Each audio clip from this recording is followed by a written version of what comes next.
FYI purposes, not to pass on. 4:30. TikTok.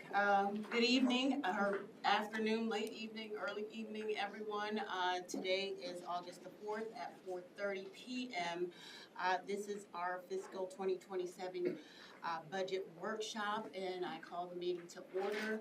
I did want to say a few words before I kick it over to our city manager, and I would like to thank our new city manager, Candido Sosa Cruz, our finance director, Jamie, and the finance department, and every department director and member of our staff for this tremendous amount of work that goes into preparing the city's annual budget.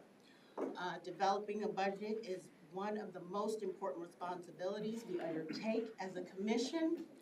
It requires balancing fiscal responsibility with the services our residents rely upon every day while planning for the long-term future of our community. From my review, the proposed budget reflects a fiscally conservative approach. It maintains the operating budget. Operating millage rate emphasizes responsible fiscal stewardship and continues investing in core services while recognizing the uncertainty surrounding the future revenues and statewide discussions. As elected officials, our responsibility is to carefully review this proposal, ask thoughtful questions, understand the assumptions behind each recommendation, and ensure that the budget decision reflects the best interests of our residents, businesses, and the long-term success of Dania Beach. At this time, I will turn it over to our city manager, Candido Sosa Cruz. Thank you, Mayor. First, I want to say I want to echo your comments. I want to say thank you to the finance team, to our CFO, Jamie Guzman, Barbara, and the whole finance team working so hard on this budget. This budget has been a work in progress. They've been working on it now for months. They've been getting new information, whether it be BSO contracts, whether it's FRS updates from Tallahassee, which just passed last month. So there's been a lot of work put into this budget to make it a lean and a service-filled budget. But we've had to make a lot of cuts, as you know, personnel cuts, reducing some of the events, and at the same time keeping the level of service the same. That same level of service that our residents expect, that our business community expects. So I'm very proud of the budget that I presented to the commission. I know Jamie is very proud. We're going to be presenting tonight the city budget and the CRA budget.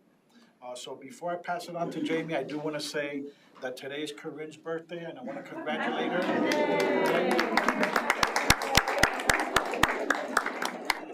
And with that said, Jamie, the floor is yours. All right. Are we excited to go over our 300-page document? I'm Jamie Guzman. I'm the Chief Financial Officer for the city. Yes, today we're going to go over the FY 2027 budget. We have an agenda prepared to keep ourselves organized. We'll ask the commission if you can kindly please hold your questions, write them down until the end, and then we can have a more interactive session. It's quite a bit of content that we're going to be covering today, so I want to be able to get through the presentation and then I'll address your questions, okay? And with that, today we're going to be discussing the factors that are influencing the FY 2027 budget. Then we're going to go over a major overview of the financial side of the budget. We're going to talk about military assessments.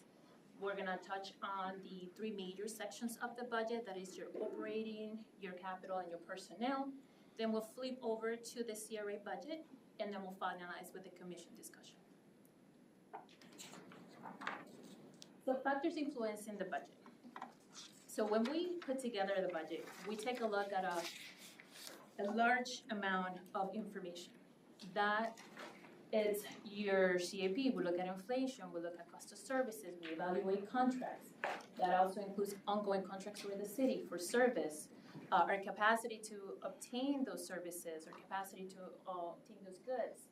One of the major drivers of this budget specifically is our CPI index, inflation. Inflation, or the way we operate within the city, we take a look at the CPI within a given time. The period between April and June is about 3.5, 3.8. That doesn't mean that every line item goes up by 3.8. Again, we have to evaluate every contract, but we it's sort of a guide to see where we're at with goods and services. Also, we take a look at the interest rates, and that goes for investing and that goes for financing, because the city has both type of interest rates. On the investment side, I discussed with all of you during our one-on-one meetings that our investment returns are actually going down as opposed to previous years, right? We're still getting income, but it's not at the same rate that we used to get it. You're looking at a 4.2 in like 2024, 2023, you're looking at more of a 3.8, 3.9. We're constantly looking at instruments, financial instruments, to make sure that we're leveraging the cash that we have, but nonetheless, it's not the same returns. And on the financing side, part of the budget is looking at what can we finance? Do we need to finance? Do we need to refinance the debt that we have? We take a look at all of that. And one thing I put here about the S&P 500 is because, as you are aware, we went through a rating a couple of years ago. And in that rating, the city had the highest rating for our size. That's a AA+. It's a huge accomplishment for the city, right? But the debt-free city is evaluated just like your credit score, right? But even more intense, because they evaluate your capacity, your residence, your future growth, all of that ties in together. So interesting what's happening now is we received a survey about 2 weeks ago from the S&P 500. And they are looking at the proposed legislation for property taxes. Why is this important? One, because we need to maintain our credit rating, right? That leverages more better interest rates for our debt. It puts us in a better position. And number two, because part of the ties together with the ratings is our debt. Most of our debt has covenants where it says that if the banks feel threatened, they can call back the debt if they want to, specifically our bonds. So that's very important because the city won't be able to sustain that liquidity if that were to happen. So we take a look at all of that to make sure we're sustainable now and long-term, legislation, not legislation, right? And then we have to look at declining revenues. We've spoken about it in many different scenarios, specifically in the building fund and also the trend of those revenues. Yes, property taxes are going up, but not at the same rate anymore. So as opposed to 13.59% last year that we got on property tax revenues, this year we're getting 6.52. That's half. So it is a big, actually 7%. That's a pretty chunk, a good chunk. And there's always an ongoing debate about revenue diversification, right? So municipalities rely heavily on property tax revenues. That's the bulk of our revenues. There's no other source in this budget that can bring about $48 million. There isn't. There isn't. So we're always looking for ways to remove that reliance on property taxes, to be able to still afford services, but if this legislation passes, it's threatening now all of our services, right? So we want to look for ways to avoid that reliance. And finally, the legislative environment. And it's not just tax reform. There is a multitude of things that happen. Your business tax is always threatened. Your building fees are being updated based on legislation. And as our city manager just pointed out, we're bound to FRS mandates as well. So our budget has to reflect all of those mandates, all of those changes in legislation. And that's what influenced this budget this year. And now I'm going to turn it over to Barbara Trinka. She's going to go over the budget overview and other financial information.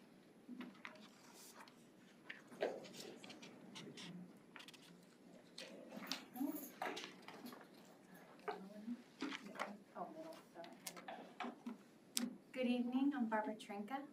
I'm the Deputy Director of Finance, and I'm also a resident of the city of Dania Beach. So I'm very proud to be here before you and to kind of go through our budget. So we say, well, how do we develop this budget? Where do we start? So we start with the City Commission's Adopt a Strategic Plan, right? It's what guides the development of the fiscal year 2027 City Manager recommended budget. And our budget priorities, these items that you see up here, are really embodied the vision of the strategic plan and the commitment into investing in our community. And you're going to hear me say that word over and over, investing, investing, investing. So what we're doing is our 4 pillars are all about giving back, investing into our community. Public safety, it's part of the city's vision, right? It's for enhanced safety, absolutely. And guess what? It's our #1 funded priority. we're talking about police, we're talking about fire services, we're talking about EMS. I repeat, it is our #1 funded priority, okay? We also are making sure that we have a reliable and resilient infrastructure, right? What does that mean? For most of us, it's just a word, right? But for a lot of us, it's how we get our water. It's where our sewer goes, right? It's where the stormwater, we're driving down the streets, and where does all that water go, right? It's about our public spaces. It's about sidewalks. So it's really what we're trying to do is have a long-term vision for those infrastructure investments. We are also trying to do all of this with delivering outstanding customer service. It's very important. It's part of the strategic plan, right? And how do we do that? In this budget, what we're trying to do is strengthen our public engagement through improved communication. What does that mean? That means this budget workshop. It means we're working on a budget and brief. It is very difficult to dissect that 300-page document, right? And so what we're trying to do is simplify it, make the online engagement a little more interactive and those kind of things. So this budget definitely reflects that, right? And this budget also supports recreational programming. We still have community events. We have amenities that contribute to the vibrant and sustainable community, right? So these are the 4 pillars that are guiding us, and this is how we allocate resources. Why? So we make sure we're aligned with the City Commission's strategic plan, and we continue to make Dania Beach so special. Okay, so the heart of it, where we're at. Okay, so this budget, wow, we're gonna take a little, it's very important because a lot of us are saying, well, what happened to our budget, right? Our budget went down 20 million. That's a lot. It's 13%, right? So all the time I get asked, why? What happened? What happened to our budget? Where did the $20 million go? Okay, so our driving factor in this budget compared to last year, that's what we're doing, is one-time revenues. The biggest change, and we're talking one-time revenues, let me give you an example, impact fees, right? We're having less impact fees, right? We also, last year, due to capital projects, which we want to do, we invested a lot of those through funding fund balance. This year is a change from that. We're relying on and investing in our capital through our normal revenues, and that's a big change, okay? We also had like certain one-time grants and ARPA funds. We also had stormwater. So the biggest change is this one-time revenues, and really at the heart of it is that our capital investments are coming from regular revenues as opposed to these one-time revenues or fund balance and those kind of things. So that's the big picture, okay? So, all right, we're gonna take a little deep dive. Hold on. It's very small. I'm sorry about that. So we're gonna hit high level. The overall changes, let me just explain what this is trying to do. What we do is we broke down our entire general fund, like our budget by fund. And that's really important because we balance our budget by funds. Revenues have to equal expenditures at the fund level. Each fund serves a specific purpose, right? The general fund, what do we see there? Like, it's amazingly our day-to-day services. We're having police, fire, public works, parks and recreation, like the administrative staff, all of that goes into the general fund. The general fund is our largest fund, right? It is our major fund from an accounting perspective. And we did see a decrease of over 9% in the general fund. And again, a lot of those big changes are one-time revenues. We had impact fees that paid for capital projects last year, okay? But it is important to know that at the end of fiscal year 2025, because that's where our audited financials are, right, have been up to date on, is that our reserves, what we talk about unassigned general fund balance, that's at $26 million, okay? A lot of us know that as the word reserve, but technically it's unassigned fund balance. In addition to that, we have 9.5 for disaster recovery. If the city were to have an event, that those funds would be there for us, okay? So another big change, which we've been talking about, is the building fund operations. This had a significant reduction, a 67.3 reduction in the building, right? Why this change is a little different than the other changes, it's specific to economic activity, right? We see less economic activity It relates specific to revenues generated from those. Last year, meaning fiscal year 2026, our collections were not what we anticipated, and this particular budget reflects what we do expect for fiscal year 2027. And we can see that's a $4 million decrease.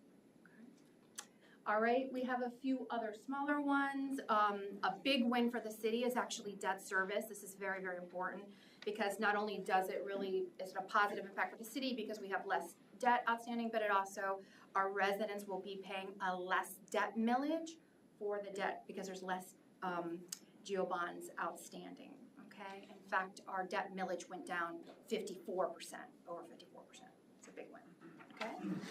Enterprise funds, these are the funds that they charge fees for services, and typically it operates more of a business-like type of fund, all right? The big change here is Ocean Park. Again, I'm gonna keep saying a lot of the year-over-year changes is these one-time investments in capital. Like last year, we had a significant influx of funding for the pier restoration, the paving at Ocean Park. So there was a lot of investment in there, but that was done through fund balance. And again, that's the change from this year, is relying on revenues, on current year revenues. We also have some minor changes over for the enterprise funds. We are looking at a water and wastewater master plan, and that will also potentially impact rates in the future. We also have what's called internal service funds. It doesn't mean a lot, right, the word itself, but the internal service funds is really our department requests, whether it's capital or facilities or IT technology related. And we did see a significant reduction in fleet management, and that's just based on department requests. This budget does not include any capital replacements for vehicles other than a fire truck. Okay, so that's a big change. Okay, all right. That's a lot. Okay, so we're gonna move towards probably for some of us a little more at the heart of the matter, and it is property taxes, right? We're moving towards discussion on property taxes. So one of the things that happens, and I get a lot of questions on, is when you get a property tax bill, they say, oh my goodness, this is quite a bit, right? What's in here? And so it's actually, we're required by Florida statutes to have a one bill. It requires us to have the city, Broward County, all of those taxes on one bill, including the assessments, right? So when you get this one bill, you have different rates for different things, whether it's Broward County, the school board. The purpose of this slide is really to demonstrate when you receive that bill, really only about 32% of that is really related to the city, right? On that bill, 68% goes to other taxing authorities. Okay, no, this is not a vision check. This is big picture. The city of Dania Beach has held its millage rate for a very long time. I had to do it, I was like, oh my God, we're getting up to 17 years. We've kept our operating millage at the same rate. So since fiscal year 2011, we have held on to that millage rate. And the reason that we know that other cities have not is because right now that green line, I don't know, it's tough, is really the average, So you see there's green and purple, I know. We are hugging the average, right? We are the closest city to the average ad valorem for operating millage, right? This is not including our debt. I think if we were to put debt in here, it would just make it a little more confusing, but you would see that more cities would be much higher than us because they embed their debt into their millage as well. So this is just looking at our operating millage, okay? All right. Okay. So this is, what we're trying to do here is really show what it might look like for the average residential homesteaded property owner. What is their bill, this bill related to the city of Dania Beach? What is that gonna look like this year, and how much is it gonna go up, right? And this includes assessments. So big picture, like all the market value, the taxable value, that all comes from the property appraiser.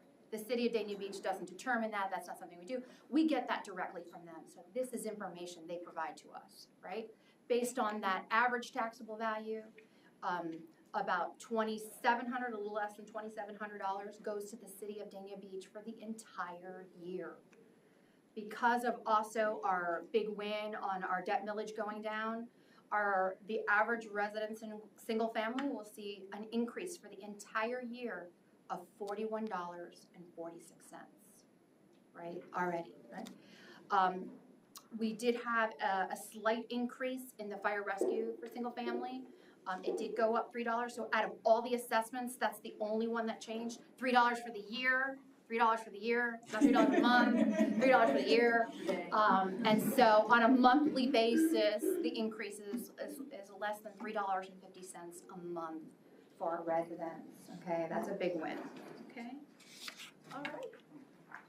All right, so I am gonna pass it over to Jamie, and she's gonna head you off into our expenditure world.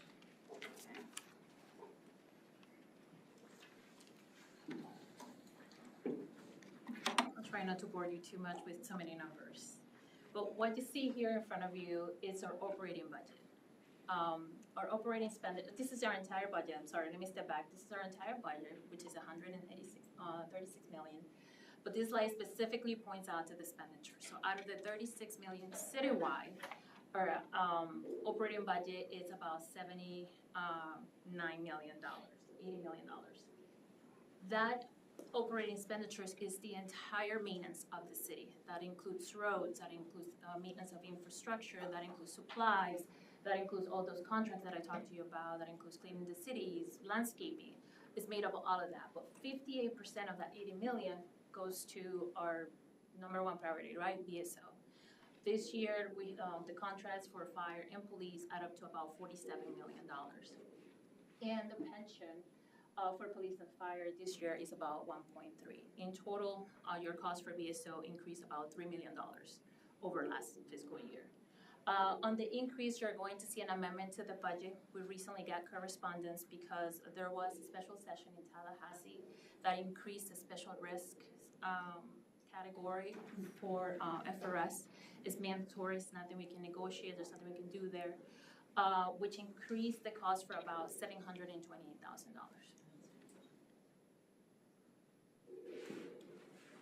Now moving over the personnel factors for FY 2027, our workforce was reduced by about 13 positions, which translates to about $2.2 million. That is 6 positions with BSO, and the remaining positions are within the city. We're not recommending any new positions for FY 2027. We also had no increase in health insurance, thank you HR. And then we also had to meet our commitments for the collective bargaining, our union, and also non-union employees, and definitely our pension. So the required pension contributions really went up mostly for BSO. Our capital expenditures are expenses for large outlay items. On the next page, you're going to see the makeup of all those items. One of the proactive measures we're taking this year is the purchase of the fire truck. That is because we want to contemplate depreciation for this year for the upcoming year. So if we buy it today, we make a commitment today, we will get it at a much better price as we will buy it at a later time. I think we have about 5 years left, Chief? 4 years left. So if we were to purchase this in 4 years, we're gonna be paying a lot more money. And on top of that, this is being funded with current impact fees that we have today, so it's a win-win for the city.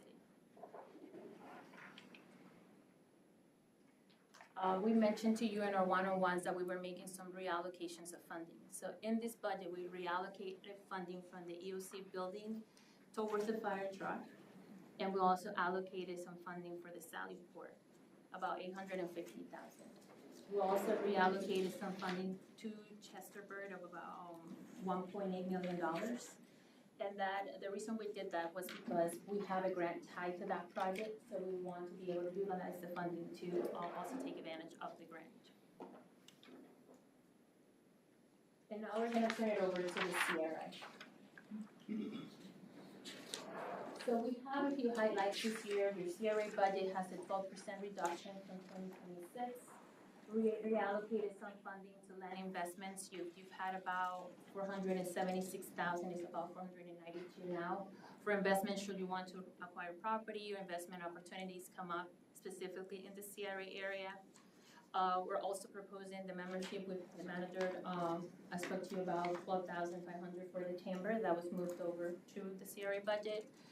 Also, the sponsorship of Ignite is also new in the CRA budget this year. There is new programming that's going to be taking place, actually enhancing the programming that we currently have in the CRA. We're gonna be integrating the CRA website with the city's website, give it a better flow. And ultimately, we'll continue to elevate the CRA, pretty much doing less with more. Part of the savings also included the removal of the CRA director position. So one of the business incentives for the CRA and programs that we are proposing for FY 2027 is the reallocation of the commercial facade funding that we had. We really didn't have that much activity, we didn't have that many applicants, so we shifted to a program that the administration believes is more beneficial to the small businesses, and that is a grant of $5,000 to up to 10 businesses for their storefront signage, and a mural grant. It's two separate programs. Also, of 50,000, 5,000 per person, so it's about 10 and 10. So it's 50,000 for one program, 50,000 for the other, up to 10 applicants. We also reallocated some incentive funding that was in there that was also not being utilized. We allocated it more to support business recruitment, to enhance more programming, any strategic development within the CRA, more expand our current planter pilot program, and make it more, also wayfinding signage as well, that the administration is recommending, just to welcome visitors to it and making it nicer, and directing people also to our public garage. And now our funding for the CRA continues to include funding for the patch. It's about $335,000 this year. With the patch, we continue to support local schools, we continue to work with community centers. We enhance the programming to now work with our Parks and Recreation Department. We have now educational programming as well at the patch. We're supporting families in need through the sale of more affordable goods. And also, in this budget, we're also maintaining the relationship we have with Fruitful Fields. It's also budgeted in for FY 2027. We are continuing to support the two programs that we currently have for home beautification and Safe at Home. Same funding level as this fiscal year, $120,000 for the home beautification, which is going to support about 40 homes, and then $40,000 for the Safe at Home, which is going to support about 50 homes. Now I'm going to turn it over to Cassie, who's going to go over the summer camp and senior programs.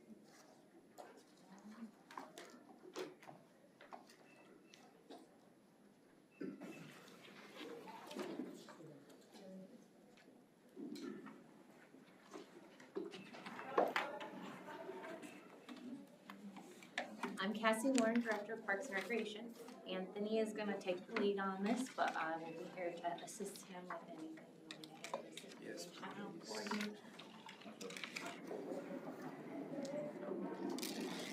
The information he has will be on these handouts so that you can see what he is discussing.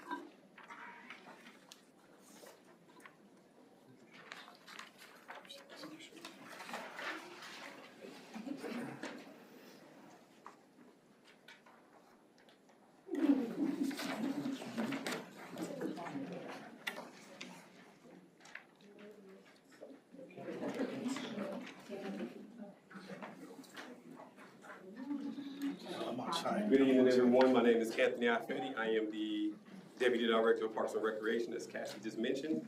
Some of the things that we wanted to bring up in this budget hearing or workshop was based upon the summer camp, senior programs, and the marina fee schedule. Cassie's going to be giving you all out different rate sheets right now for each of them. But is there a particular one that you all would like to start with? Start with summer camp. Okay, cool, we'll start with summer camp. So as you all know, over the past several years, we have continued to enhance the quality of our summer camp program by investing in highly qualified staff, offering higher quality field trips, and providing a 5-star camp experience that is unmatched in the area. In fact, this summer, we reached record enrollment, selling out all 3 sites while having a wait list of 52. The continued demand for our program demonstrates the value that families place on the experience we provide. As you recall, we adjusted camp fees 2 years ago to start gradually bringing us closer to the market level. The increase we are recommending is the next step to bring us to the market levels, as we do not want to remain below market average. This approach helps us keep pace with rising operating costs while remaining competitive in the current market. We want to be able to provide the high-quality 5-star camps, as I mentioned at the start. Our objective is not to generate revenue from summer camp. Instead, our goal is to ensure the program remains financially sustainable so we can continue to support the program as much as possible.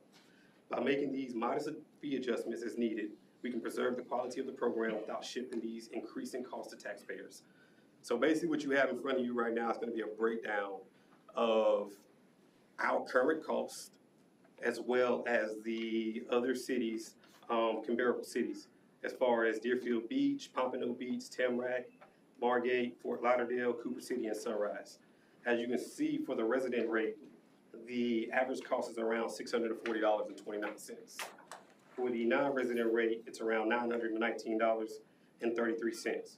What we're proposing is basically to increase the reduced resident rate from its current price of $380 to $450, to increase the resident rate from $500 to $600, and to also increase the non-resident rate from $675 to $900.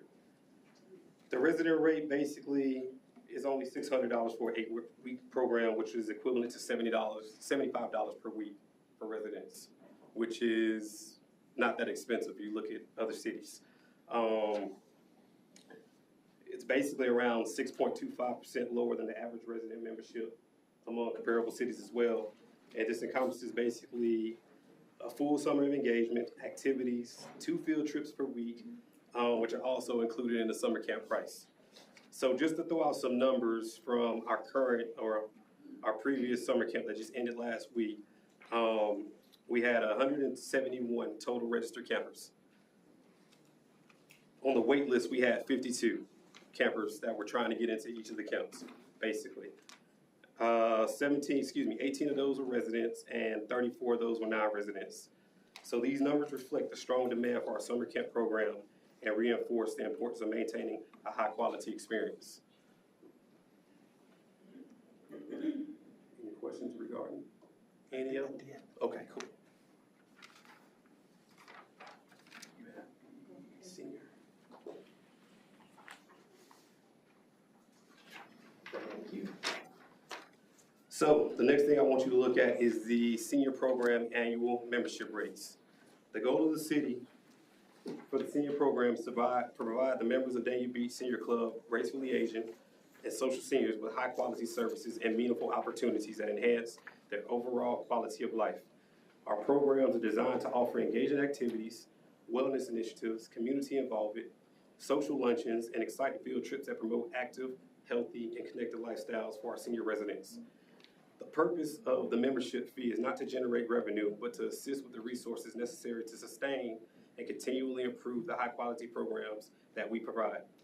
The recommended membership rates will allow us to continue to do so, as we would like to stay consistent and on pace to be within the market levels for these programs. Supporting the recommended rates will keep us 39% lower than the average resident memberships amongst comparable cities. And by supporting these efforts, we can continue enhancing the experience of our senior groups while minimizing the financial burden on the city taxpayers. So currently in the city, we have 3 different senior groups. We have the Dania Beach Senior Club, we have Gracefully Aging, and we also have social seniors. For the handouts that I just gave you regarding the rates, if you look at them, we are well below every other city that is compared to us. We have a resident rate really with 1 senior club in the amount of $5. The other 2 clubs, as far as social seniors and Gracefully Aging, don't have any membership rates. We definitely don't have a non-resident rate, which is $0. The proposed fees that we're looking to bring to you all are going to be the resident membership, which is going to be $20 per year, the resident triple club membership, which is $30 per year, and also the non-resident membership, which is $50 per year. Like I said earlier, the proposed resident rate is approximately 39% lower than the average resident membership among comparable cities. It also includes a full year of activities, wellness programs, and community engagement. So this is something that we are bringing to your attention so that you can think about this. I wanna highlight the triple membership fee of $30, instead of having to pay $20 for each individual, senior program. The $30 would allow you to attend any of the 3 senior Right. programs. Obviously, the Dania Beach seniors is resident only, so that only applies to residents, that $30 membership. So if you're a non-resident, you have to pay a non-resident fee at either of those other 2. And the last one's going to be the Dania Beach Marina fees. The Dania Beach Marina is set within a perceived 5-star location. Over the past 2 years, the marina, under new management with noticeable improvements and higher quality boats, that is located directly across from our pristine beach, along with 2 walkable restaurants. For us to continue providing the high level of service that has become the standard within the city, it is imperative that we review these fees as well.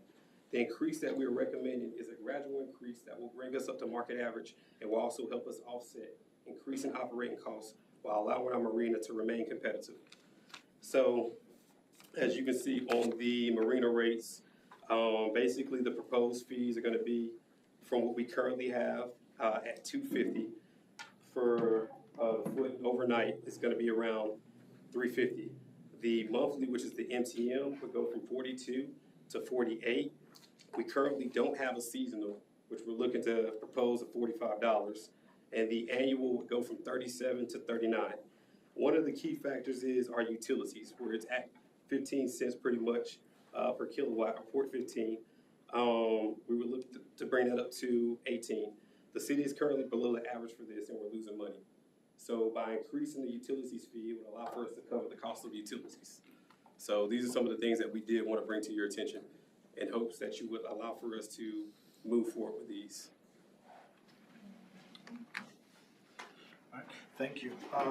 I'll go ahead and present the next one, which is the school zone cameras. This is an item that the chief and I have been discussing now for several months.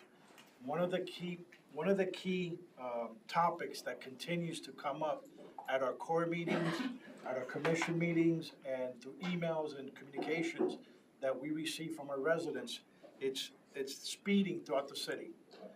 The constant vehicles traveling at high speeds throughout our whole city, especially around schools.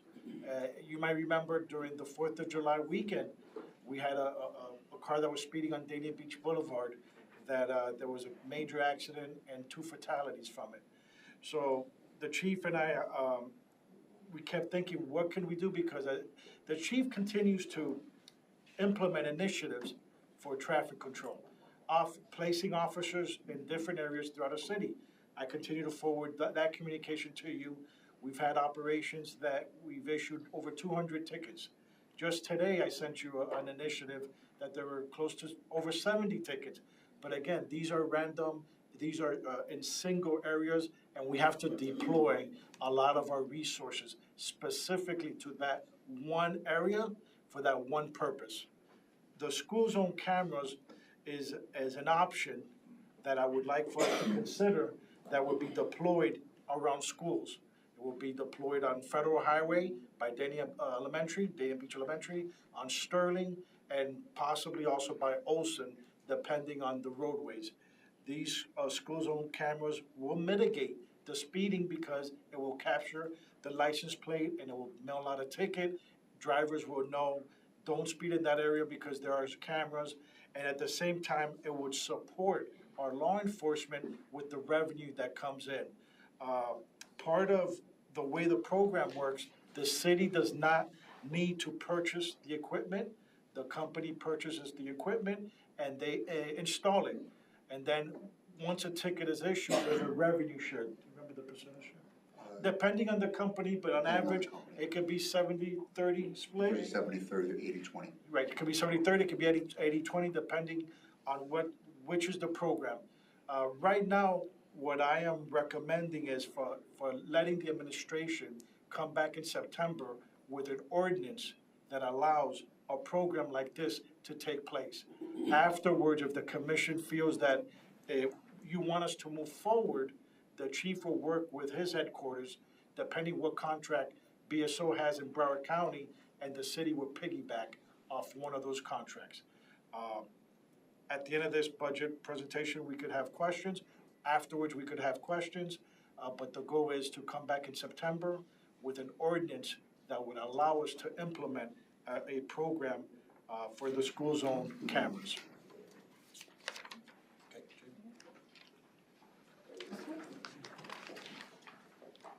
Okay, And then lastly, in our commission budget specifically, we made also some significant reductions. Part of it comes from the travel policy that was previously approved and conversations we've had. It went from 10,000 per commissioner to 6,000 per commissioner, 12,000 for the mayor. We also made reductions in the discretionary funding from 25,000 to 10,000. And we also reduced the community grants program because a lot of the funded initiatives you had through those programs are already being budgeted by the city. The total savings from all of these initiatives is about $95,500.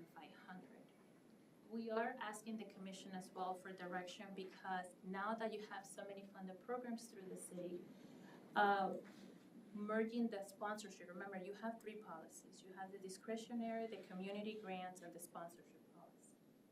Given that a lot of those programs are already funded, and now you have 50,000, we were recommending to merge the sponsorship and the community grants. With the company's organization will still have to go through the application process. We'll have one application process, but it will be up to 50,000. That's it. So they'll apply. We'll open the application period in October through the end of November, just like we currently do. Everyone is welcome, not everyone, but whoever qualifies, welcome to apply. Let me just clarify that. It's gonna be uploaded, right? Not everyone who qualifies can apply, and it will be up to 50,000. Because currently you're gonna have to open the program now, and then you're gonna have to open it again in April. So we are recommending merging the two programs for organizations to apply up to 50,000, and that's it.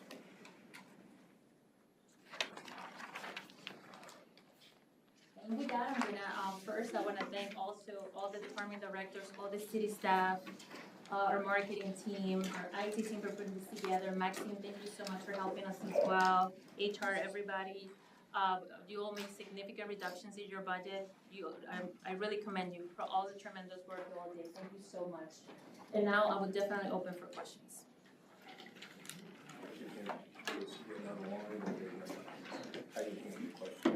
Just from the commission. Yeah, I understand. Are you gonna, like, one person go through all the items that they have on their mind, or are you gonna discuss? Yeah, just go ahead. Let's just get started. Yeah.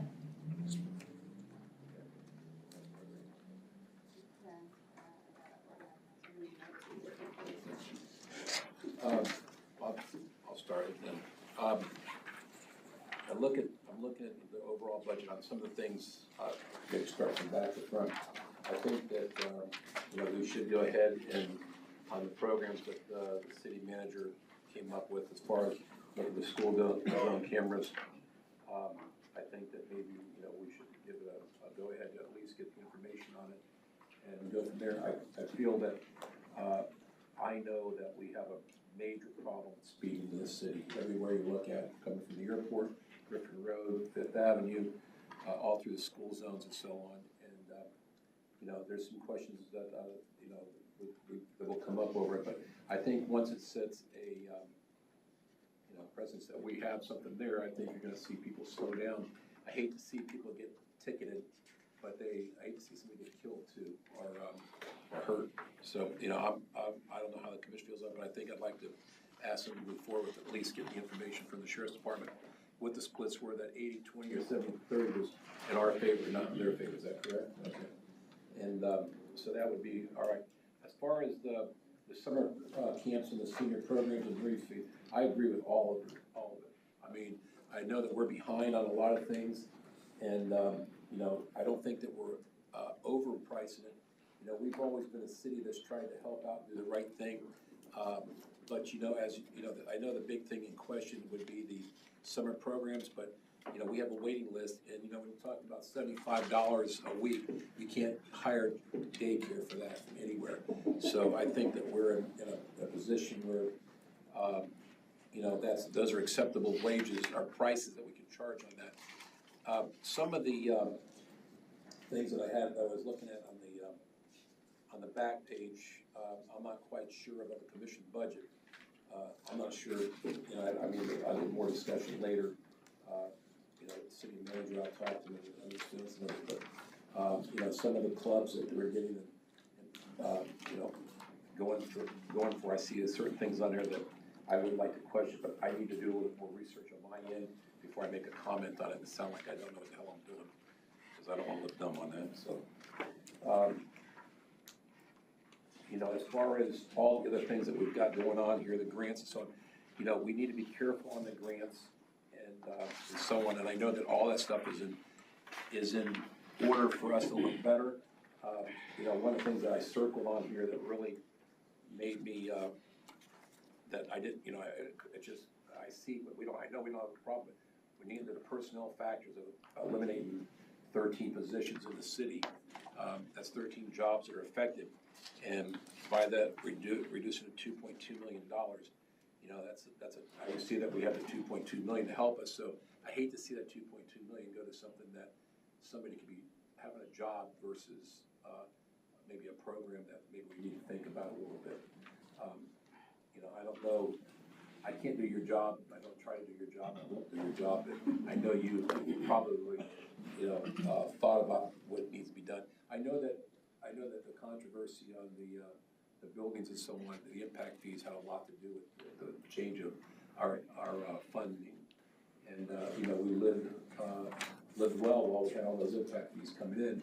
I know it has its ups and downs. Some people don't like it, some people do, but, you know, the funding is important. I start looking at all the breakdowns on what we're putting in here. It isn't cheap to live, no matter whether or not you like it or not. But if you're going to have, we have the best police department, there's no question. We have great emergency services through our fire department. I would never want to give any of that up, because I'll tell you that one of the compliments that I get from the residents is that. I mean, I get always gets a bad vibe here and there, but everybody loves our police department and our fire EMS department. So, you know, I wouldn't give up that for anything. I know that you guys worked hard on it, and I accept, you know, just about everything on here. And as it comes up and we go over it, and we do make the final decisions, you know, I respect everything you've done, and you worked very hard on it. And like I said, the things that Parks and Recreation I agree with, and some of the other things I'm sure there'll be more discussion on, but that's just my opinion on things. But thank you for letting me speak. I guess I'll just go ahead and start. It's hard. I'm more of an engaged at the person at the moment, so if I skip around a little bit, you know, it is what it is. But I'm going to go ahead and look at the overall budget assessment, and I just want to make sure that we can specifically identify the recommendations that are precautionary and which are permanent and which could be revisited if the revenues improve. So I know we're being cautionary because we don't understand what's going to happen with the amendment, you know, whether the Amendment 3 is going to pass or not. And I would like to look at which ones we are, you know, have specific items as to which ones are precautionary, if we can go back and revisit. I think we talked about this a little bit yesterday, and like even some of the positions that have been removed, you know, if we need those positions again. I know a city manager kind of went over what that would be, but I want to know which ones are, you know, like this is set in stone, or, you know, can we revisit it, you know, say Amendment 3, doesn't pass and we have more revenue than we thought, then, you know, what those items would be. So, that was my first kind of observation there. Mayor, I could answer those questions Okay, now, so go- everyone is on the same Go page. ahead. And it's also a question you asked, Vice Mayor. The 13 positions that we are eliminating, I'll break them down so everyone understands which are the positions. 4 of the 13 positions are from the building department. The reason those are being eliminated is because of the activity that's coming into the department. Low activity, minimal development applications, so the workload has decreased. As Jamie and Barbara stated, the building fund is a self-enterprise fund. It needs to sustain itself. Property taxes does not pay for the building fund. The building fund pays for itself, meaning it pays for the employees that work in the building fund. If the revenues decrease, like any other business, expenditures need to decrease. And that's what's occurring right now. Revenues have decreased, as stated by finance, by $4 million. Due to the zoning change that we did 2 years ago, development has slowed down. Therefore, the workload has decreased. Therefore, we've had to eliminate 4 positions from the building fund. Now, we've also eliminated the CRA director position. That's the 5th position. We've eliminated a grant administrator position from public services. We've hired a contract company for $25,000 a year, and we've spread the remaining of the responsibilities amongst the director, deputy director, and office manager. So that's 6 positions.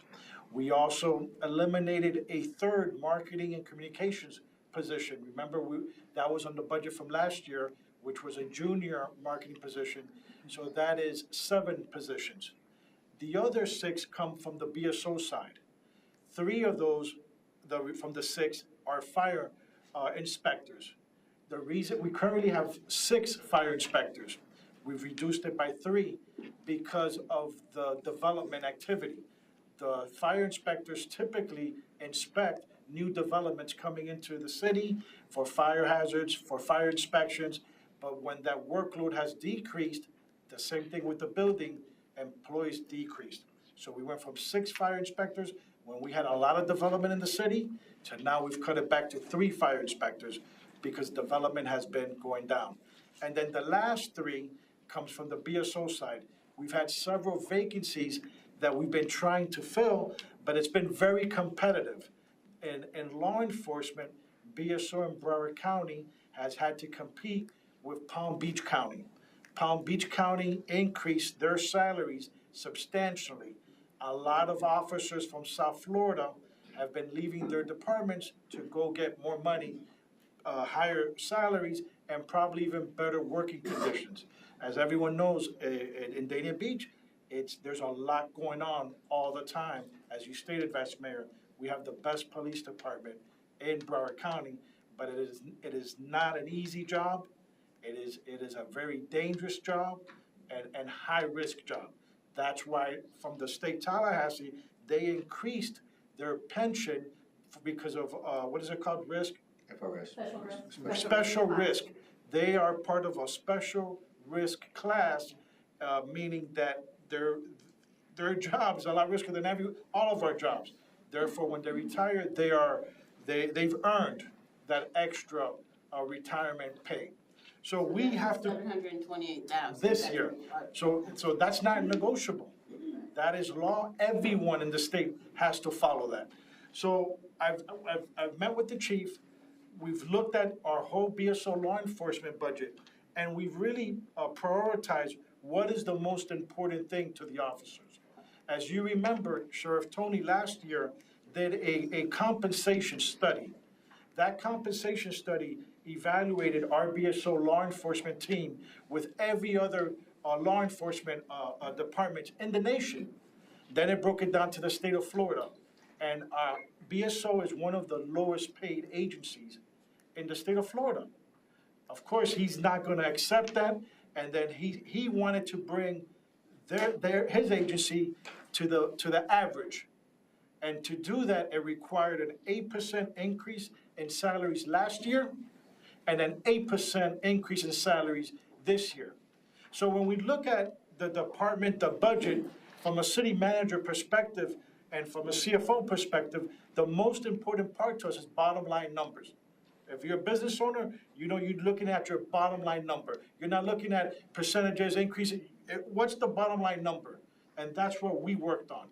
And then how is it gonna impact the officers? How is it gonna impact their morale? How is it gonna impact their motivation? How is it gonna impact their work ethic? If we're not able to compete with other agencies, all those three things are gonna be impacted. So, again, getting together with the chief, strategizing, we both agreed that it is more important for the officers to receive this 8% and by reducing the 3 vacancies.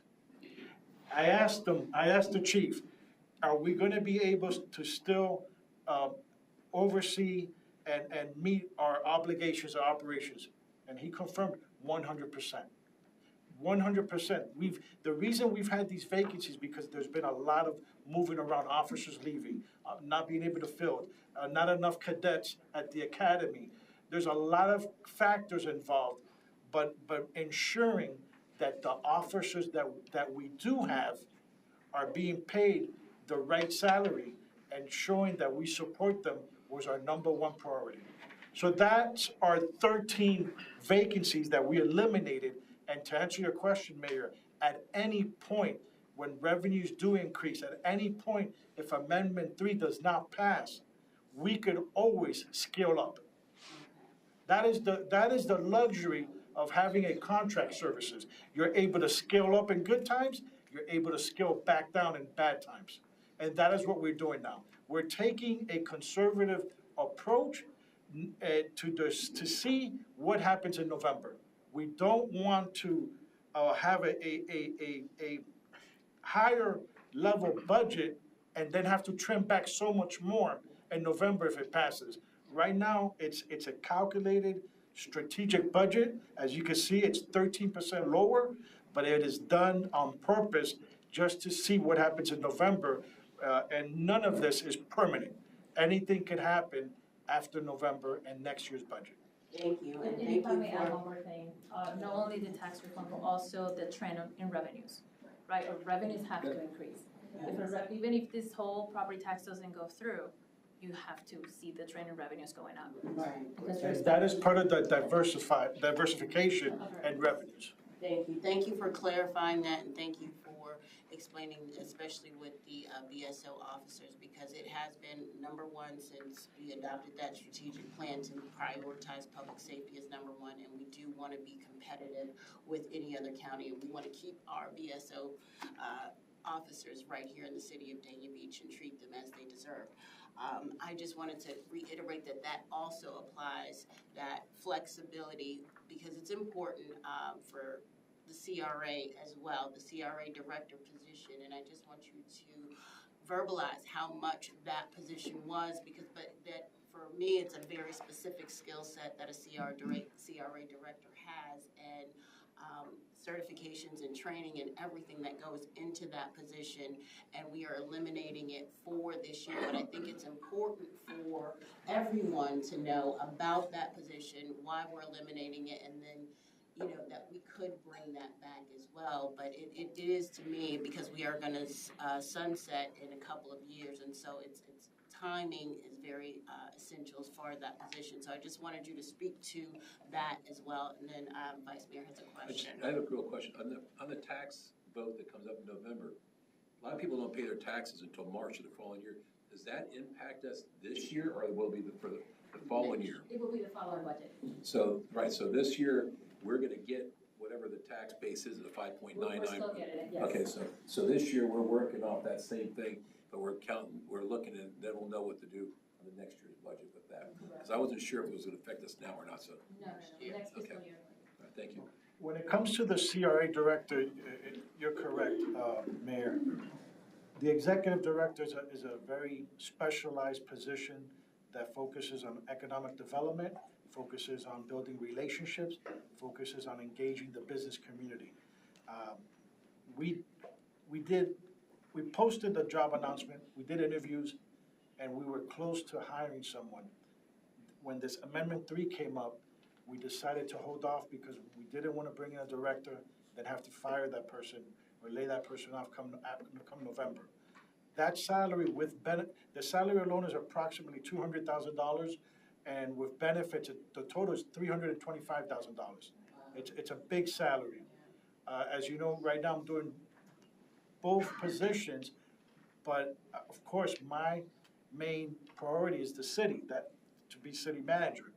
But I understand the position we are in, and like you stated, depending what happens in November, next year we could always revisit it, put the position out if the board wants to move forward in that direction. And as you stated, the CRA will sunset within the next 6 to 7 years. So we should be planning ahead to see what is the future of that department. Does it convert into an economic development department under community development, where there's a complete group of individuals from administrators, planners, building inspectors, and this is where it works under, because that's typically where the economic development would be, under a community development department. So this is a discussion we're gonna have next year, but like you said, none of this is permanent. Depending what happens in November, we will be able to know how to navigate this. And I think it's important for the public to hear that and understand that as well. The other thing I think that is important for our residents and myself, well, I know, but I think it's not publicly noted, that to identify the programs, all of the programs or the events that we are cutting. So I don't think that the public is aware that we're reducing the amount of Dania After Dark events. So I just want to identify at some point that we have identified every program, service event, or capital project that has been reduced, deferred, or eliminated, so that we are transparent with the public. I don't want people to come, in February and say, where's dinner at the hall, because we haven't let them know that I want to be able, because the budget is overall, so we're not getting into the nitty gritty things of the quality of services and the quality of life services and events that the residents know and love. So I just want to make sure that we identify those specifically so that everyone is aware what is going to be eliminated. And like you said, we could bring it back depending, but I want that information out there specifically so that we know what that is. And I can talk about that. In regard to Dania After Dark, we've had a very successful series of events. We've had 6 Dania After Darks for the year, starting in October. And this year's budget, we felt that it was important to analyze everything. Our motto when we were going through this budget was everything is on the table. Everything was going to be assessed, and we were going to base it off our strategic plan. What is the commission's top priorities? What are the commission's high priorities? In Dania After Dark, we reduced it from 6 events to 3 events. We kept the 3 highest visited events, which is Oktoberfest, starting in October, Light Up the Night in November, and Wine and Seafood. And is it February? March. We removed the remaining 3, as you stated, what is it called? Dinner at the Hall. Dinner at the Hall? Taste of Dania Beach. Say that again, Cassie? Dinner at the Hall, which was in February, Taste of Dania Beach, and then Blues and Barbecue. So those 3, which were the least attended events, the smaller events, although they cost the same as the higher attended events, were removed this year. We will assess everything after the year and determine next year, do we keep them or do we create new events? But the goal is to maintain the budget at a sustainable rate while still providing events, quality of life, recreation to our residents, and most importantly, safety, which I think our residents are going to rate as the #1 concern. Yeah, absolutely. Okay, we'll move on. I'm getting there. I'm almost done. But I did want to go over the commission budget that, and it's called travel, and it sounds like we're going on vacation to, you know, the Bahamas somewhere, but travel is really what the funding is for our professional development and education in the city. And so I want to make sure that that this funding represents the municipal education, the leadership development, the legislative advocacy, and official representation, and not just simply travel, because the word travel is very misleading. For instance, we're gonna have two newly elected officials coming into the commission who have never been in government before. The Florida League of Cities provides the EMO 1 and EMO 2, Institute for Municipal Elected Officials, and those classes are foundation educational classes for newly elected officials who have never been in government. It teaches about, disaster, hurricanes, government, budget, and gives them a strong foundation, which gave me a strong foundation when I first became elected. And so I'm concerned whether or not where this $6,000 came from, because that would prevent, newly elected officials from being able to attend multiple education and professional development opportunities that would help them become better leaders. We all invest in our education. The city manager has his ICMA recertification. Now I understand that 3,000, Maxine has hers. So I want to make sure that people who are coming in here who've never been in government before have that opportunity to be educated with professionals who have been in the business for over 35 years. I'm a graduate of EMO 1, EMO 2, and I like to do my continuing leadership classes. It was stated at the commission meeting that the mayor gets $12,000, whereas the commission would get $6,000. But I think it's important to note that leadership positions, I am not just the mayor. I will not be the mayor after November, but I still will be the president of 31 cities, which I will be representing Dania Beach in all of Broward, in the state of Florida, and the nation. So I just want to make sure that we're cognizant of that, whether we have the support for it or not, that this budget does not reflect accurately the educational and professional development opportunities that need to be addressed for newly elected officials. The vice mayor has been an elected official for 12 years. He may not need to go to a professional development and education class, so he doesn't travel. You have another termed out commissioner who's, not as engaged in professional development. But if you have new people coming in, I want to make sure that I put on the record that it's important that we have people who are versed in good governance. After that, I also wanted to look at the previous amount for the community grants and sponsorships. So we reduced that. At one point in time, we had put, it was $200,000, I believe, last fiscal year. It was recommended that it be reduced to, at one point, to $100,000, and now it is at $50,000. So, and I do understand that we've moved a lot of those programs from into budget items. So like the motorcycle show, Mad Arts, the chamber, and different items like that have been moved into the budget so that we could reduce those funds.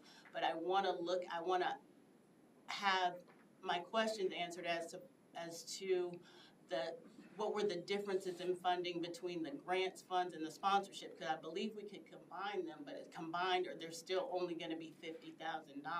And why? Because I remember the sponsorships was because you were asking for more than $10,000, and I think the community grants was up to $10,000. So if you would just break that down for me a little bit more, and how do we? I agree with cutting it by half, which would be $100,000. But the $50,000 for both, I really want to understand that. Okay, so here is the breakdown of what the 200 is made of, right? So previously, the motorcycle show had to go through that process, but in light of the partnership and support the city is continuously providing to that organization, we took it in-house. The seniors club is about $41,000. Mad Arts is now being funded through the CRA, and remember, the CRA has to transfer from the general fund to the CRA. So that's part of that transfer, that $1.5 million that we transferred from the general fund to the CRA. Same with the Dania Beach Chamber. And then the date of service, that used to be the MLK Foundation, now the city has turned into a day of service. The expense for that event is about $30,000. The remaining balance is the $50,000. Okay. So that's how we split we had originally in our one-on-ones talked about 100,000. Yeah. But when we started breaking down the numbers, either you're gonna have to fund an additional 50,000, we're gonna have to cut somewhere else in the budget, or we can keep it at the $50,000 level. The consolidation of the program is more from a logistics standpoint of combining the two programs, because you have to separate application process, and at the same time, you only have 50,000 this year. So that's where the recommendation came from. Okay. And also, Mayor, what we did is, these are, let's say, our core programs that we have been doing for the last several years, right? Your Ignite is going on probably the 4th year now. The motorcycle show has been going on for a while. So, how many applicants did we receive for the community grant this past year? We received about 10, we paid like around $32,000. 32. So And plus we, Ignite, it was Right. 62. so we looked at what we gave out, we looked at who received the programs, and that's why even with the $50,000, we're almost $20,000 more than what we gave out this year. Okay. All right, well, that part of it makes sense. I still want to, because we are internally aware, and I believe that we were here at the last budget workshop, different city manager, but we discussed the chamber, and we all have the chamber issue. We've received different emails internally about that. It was my understanding at the time of the budget workshop last year that we were going to fund the chamber the $40,000. I did not understand, I believe we had that conversation and the commission had approved it at the time. That was my understanding. And I don't know if it's the other commissioners' understanding, but we are having, we're at an impasse where we have two different scenarios or explanations going on with what happened with that money. And now you have found the additional, I guess, $12,500 from the CRA budget, and now we have the one that's recommended for this budget. But I want to see if we can't come to some sort of understanding of how that happened, because it was like we had a conversation just like this, and we said we were going to fund them more than the trustee membership at the time. At least that was my recollection. So how we got to the $12,000 from the $40,000, I want to go through that just so that it's open and transparent and clear. And Didn't we require them to go through that funding process? yes, That's what I remember. I was gonna explain that, Okay. and everyone has the email I sent last night. Last year, when we went through the budget workshop, we discussed that if the chamber wanted to apply for the $40,000, whatever they had planned, it was gonna be through the community grant process. That's where we had the $200,000 there. They reached out to our CFO Finance, but there's a criteria of documents that had to be submitted. And if you remember, that was always the barrier for them being able to achieve or receive any funding. Either they had to open up the books, they needed to show certain documents, and that was always complicated. The deadline, they were working with Jamie. Jamie kept telling them what they needed to submit, and remember, the application starts at the beginning of the fiscal year, October. The application process came and went, and nothing was submitted. What are we now, August, 2 months ago, in a meeting in June, I received documents from the chamber. I asked, what is this? They said, oh, this is the document, and I told Randy, the deadline passed. It was last year. I said, let me submit it to Jamie and see, and because they were under the same impression that, no, there's $40,000 budgeted. Okay. There is not $40,000 budgeted. You could apply for it. You could have applied for it through the $200,000 community grant process, Okay, but that expired. right. My solution, as illustrated in last night's email, is through savings in the CRA, we could fund the trustee membership, which costs $12,500. Okay. Not 40, there's no 40. And next year, I support the trustee membership again, which is $12,500. Okay. All right. With no process, no community grant, it will be funded by the CRA. I just wanted to make sure we had that. Yeah, and could they still apply for the grant fund or the funding through community grants? If they wanna, if they wanna apply for the other stuff that they illustrated, sponsorships and marketing, I'm sure they And we can. only have $50,000 for the entire, For the city. so, But it could be additional. And remember how the yeah. community grant process works. They go through, they apply, they go through the process, and all applications that meet the criteria gets presented to the commissioner. Okay, almost done. I really, I said that 20 minutes ago. I really am, but this is important for me. These are things that I'm just gonna say outright, I do not agree with raising our senior cost funds. Seniors are hands off, leave them alone, no, all day in the paint, no for my seniors. That's just how I feel about it. They're on fixed incomes, they're struggling, and, I know it's not market rate, I understand you're coming from a business perspective, and that's what you're supposed to do as administrators, but as the administrator, the mayor of the city, I wanna protect my seniors and let them enjoy their programs at a minimal cost, and if that's what it is to be a resident in Dania Beach as a senior, then I love my seniors and don't raise their fees. Lastly, I want to support these school camera zones. I believe that's so important, and I'm just hoping maybe we can get one of those cameras on Fifth Avenue. I don't know. Because I know that is an issue that comes up in court, comes everywhere, and if we can use those cameras on Fifth Avenue, that would be great. And then the last topic, what that actually made me bring up, because we have been talking about it before, we had also talked about, since we're talking about investing in our strategic plan, that we've also talked about investing in traffic mitigation. And so it just, this brought this to my attention, because I do understand that we do have surtax dollars that we would be able to use towards a pilot program for traffic mitigation.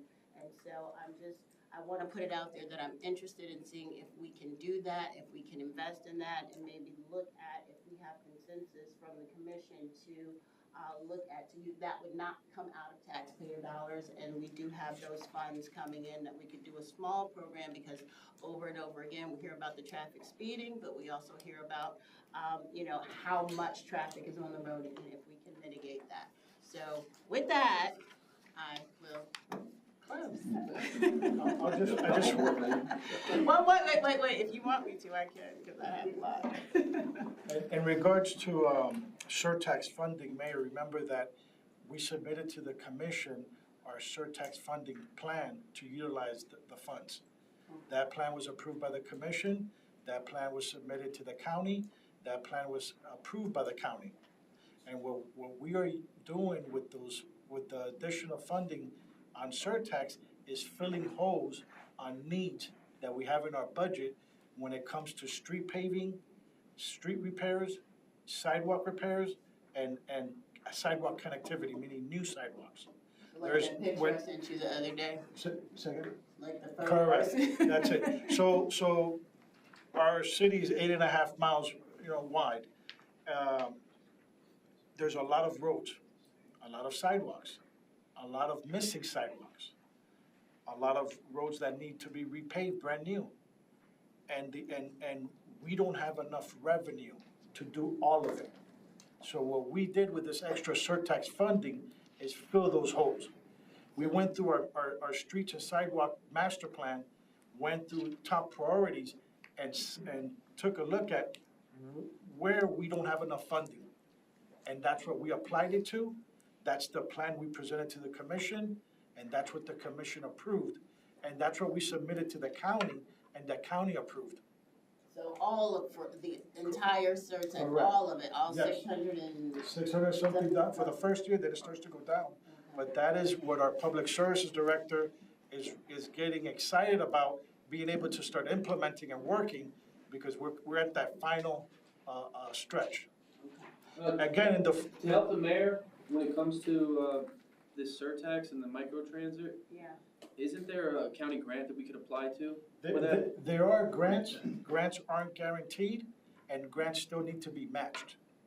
But we can still apply for that, We right? could apply at any Put in time the budget? when we have enough funding, when we have a plan for it. Again, my recommendation to the commission is, let's wait and see what happens this year. Let's wait and see what happens after November. Let's wait and see what happens with our revenues. Let us revisit this next year, because again, we all would love to have I think the application microtransit. starts in May anyway. or So something let us- for the let us- grant. Let us see what happens in November, let us see what happens with our revenues, and we could revisit the microtransit discussion at that point. Done.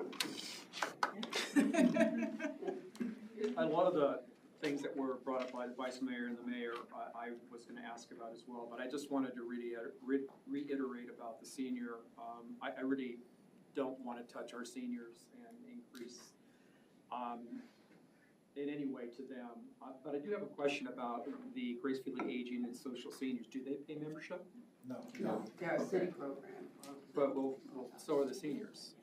And they pay a $5 membership, so I don't understand why. I think the seniors have to pay $10 a year. No, they're $5. It's- It's $5. No, It's fine, and that is used to offset fees for, when they go, tips for when they go out on their luncheons. But what's the difference between the three? Why are the other two not paying some type of membership? I don't, this is a question, I'm just curious. The seniors program that used to be operated externally, we now just brought it in-house. So the $5 that So she's that's gonna talking go about, away as well? that used to go to them directly. They can still use it to do their tips, because the city doesn't really pay tips. So it's gonna be up to them whether they wanna charge $5 or not, is that what you're saying? Okay, all right. But they're recommending $20.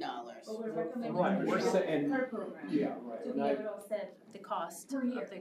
Yes. Per year, it's $20 per year. or, Per year. or $30 for all three programs. But it's not all of it. For the year. Right, Right. For the year, it's not a month. That's why we have For the to, year. because they don't go to the other Right. ones. Right, exactly.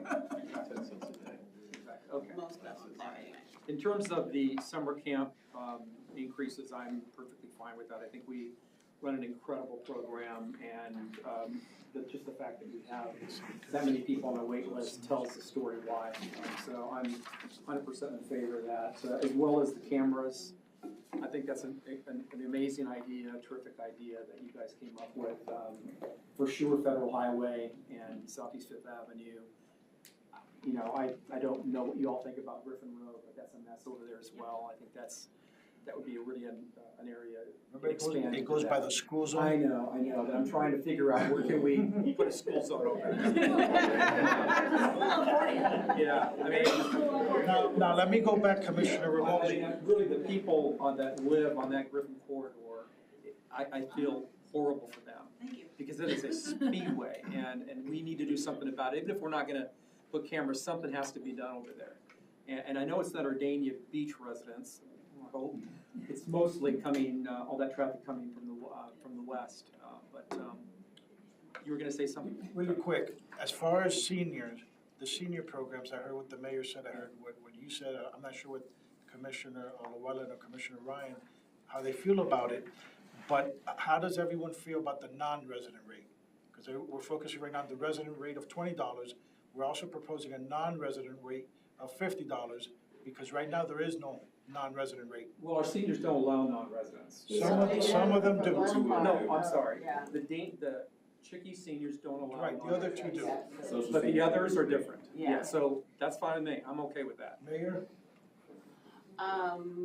If they're The non-residents. PJ Millie ones, What is there, there is no non-resident rate for them? Or gracefully waived. Yeah, that's fine. I just don't Okay. want I just want the $0. Local I just wanted seniors need to for us have, to have direction on that part of it, but we still discuss, With the non-resident rate, but not with the resident rate. well, that's only, let's see what the rest. Right. yeah, I mean, clarify, any resident of the city of Dania Beach right now, as a senior, I would not want any kind of increase whatsoever. Right. A non-resident, different story. Alright. But let's not jack it up too much. I mean, they're seniors, come on, they're looking for places to go, Yeah. and it's great that we have people who actually wanna come into Dania Beach and take advantage of our programs. Again, it says something about what we're doing, and we should encourage that if we have the room, the space to do that. And I do want to add really Yeah. quick on that part though, because there has been a relationship where the seniors from West Park have been coming to Yeah, it's true. PJ Millie for a very long time and they haven't developed a relationship. I just think we just, let's go easy on our seniors, don't charge them too much, you know, at $50, I mean, you know, charge them a non-resident rate, but let's not make it too much. I would say 25 or something, I don't know, I'm real easy on my seniors, just let them still participate, so. Also, just wanna, like, circle back to the Yeah. the positions that we're eliminating. We're not, outside of DSO and fire, we're not eliminating positions that we actually need, correct? Well, we are eliminating positions that we don't have enough work to be able to have, to support. That's a yes then to my question. Right. There- It's not needed now. Well, no, and Because of the I'm not workload. worried about, I'm worried about now. I'm concerned about eliminating any position that we need now. If you're telling me that we don't need those positions because of lack of work, fine. But I feel very uncomfortable eliminating a position that we're actually needs, that we need right now. That might have some effect on our ability to provide services to anybody. No, it's not gonna impact the service delivery that we currently are providing. Yeah. It just will require some employees to do a little bit more. Now, on the flip side, if this measure doesn't pass in November, I don't want us to just go into a free-for-all and say, oh, great, we have all this money, we can start hiring people again. Again, it goes back to whether we need those people or not, and I think we need to be very, very cautious about how we approach those hires. Remember, the elimination of the current positions is not due because of the Amendment 3. Okay. It has, if Amendment 3 does not pass, we're not getting any more revenues. Okay, right. There's no inflow because of it. The reason that we're making these cuts is because of the amount of revenue we're currently receiving. And the building fund, remember, going back to the enterprise fund, the tax, property taxes does not fund that department. It funds itself Yeah. through building development applications.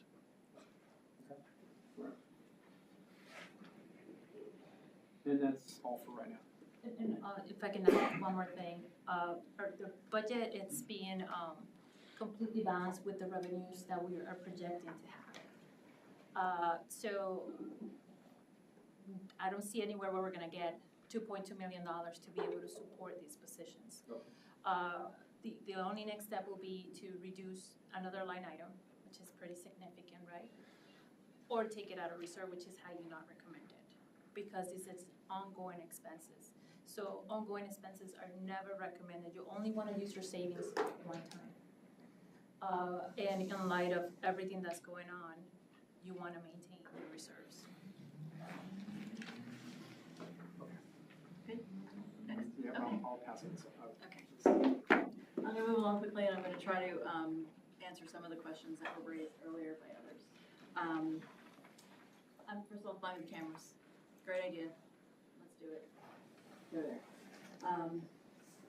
Also, I completely agree with the mayor about we need to make sure everybody knows what we're eliminating as far as the Dania After Darks and that sort of thing. There was just an email that went out about happenings in Dania Beach, and it listed all of the Dania After Darks on it. So we need to make sure that something goes out to tell people that that's not what's happening, because otherwise people are going to be anticipating that. money from the penny tax that we're using for the sidewalks and that initiative. My recollection was initially, because I'm on the MPO board, and we did talk about this at that time, and that was coming through the MPO as well. One of the projects that I know when our prior city manager was here that we did talk about at the time was doing a trolley system. And the MPO was on board with it, and they were willing to work with us on that as well. So, but that's more of a luxury item, basically, for a city, and since we are cutting those types of things at this point, it makes the most sense to cut that as well. And I do like the project of doing like basically complete streets is what you're doing, because you're fixing the sidewalks and doing all that. And in my conversations with the MPO, they love that project as well. They think it's a fabulous project. So, and I do agree. Okay, the seniors, just FYI, the cost that they have been paying yearly has never changed. It has been the same amount since they started the seniors program 30 years ago, I think it was. Everything goes up. And the other thing to know, I don't have an issue with increasing it to $20. I think $20 is very reasonable. It's in line with all of these other cities that are doing the same sort of thing. Their lunches are not being touched, right? So that's correct. So they're still, they pay a minimal amount for lunch. Sometimes they don't pay anything, especially if it's sponsored, right? Yeah. So that's not being touched. So it's a one-time fee, once a year. I know you get it.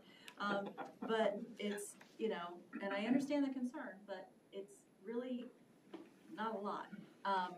And I mean, if you break it down over 12 months, it's less than $2 a month. Anyway, so I'm fine with that.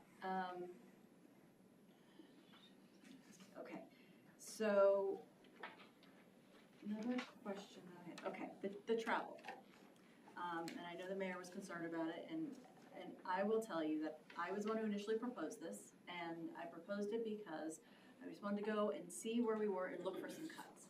I appreciate every single person that works in the city, all the directors, finance staff, everybody's gone through and made sacrifices. Every single department. Everyone was tasked to go back and look and see where they could cut. And everybody has. Everybody has done that.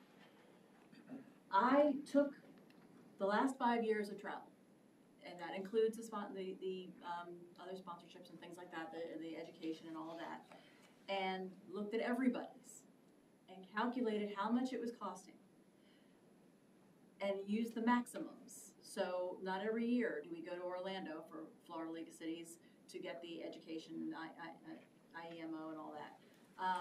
Sometimes it's here, sometimes it's in Hollywood. But taking the max, it's like $1,500 for that trip, each person. A Tallahassee trip generally costs about $1,000 per person. So we're coming at less than $3,000 in total for the two trips that are probably the most important and do include education and that sort of thing and advocacy. There are a number of senior people who are still on this commission, even after I'm gone. And those individuals don't necessarily need to go to everything. I do think it's very important that our two new electeds have an opportunity to go get their education, learn as much as they can. Our new mayor definitely needs to go to U.S. Conference of Mayors. I've always been a big proponent about that, whoever the mayor is. Going to League of Cities meetings is very important. Going to other seminars that might be, or conferences that might be important, I agree, are very important, which is why the mayor would have a higher budget. Commissioners, however, though, don't necessarily need to go to as many things. And whether you're part of another organization or not, that still, even if you go to Tallahassee and you go to the League of Cities, you're still gonna have over $3,000 to use. So that should be enough for a couple of small trips or one really big one. And no one's saying that you can't come and get more money and see if you can go to something that you really think is important you want to go to. So you can actually come to the commission and ask for additional funding. Maybe the vice mayor, for example, doesn't travel, right? What? After your 10 years. So he doesn't travel. I am fairly certain that if somebody was going to go over their $6,000 and needed another couple of thousand to do something that they felt was really important, and can bring it to the commission, I'm certain that he or somebody else would be willing to donate that money towards that particular sponsorship. And I don't think that it's not trying to eliminate travel for people. When there's things that need to be done, obviously they need to go. I do know groups like League of Cities, MPO, other organizations that we're all members of, that we're all board members on or what have you.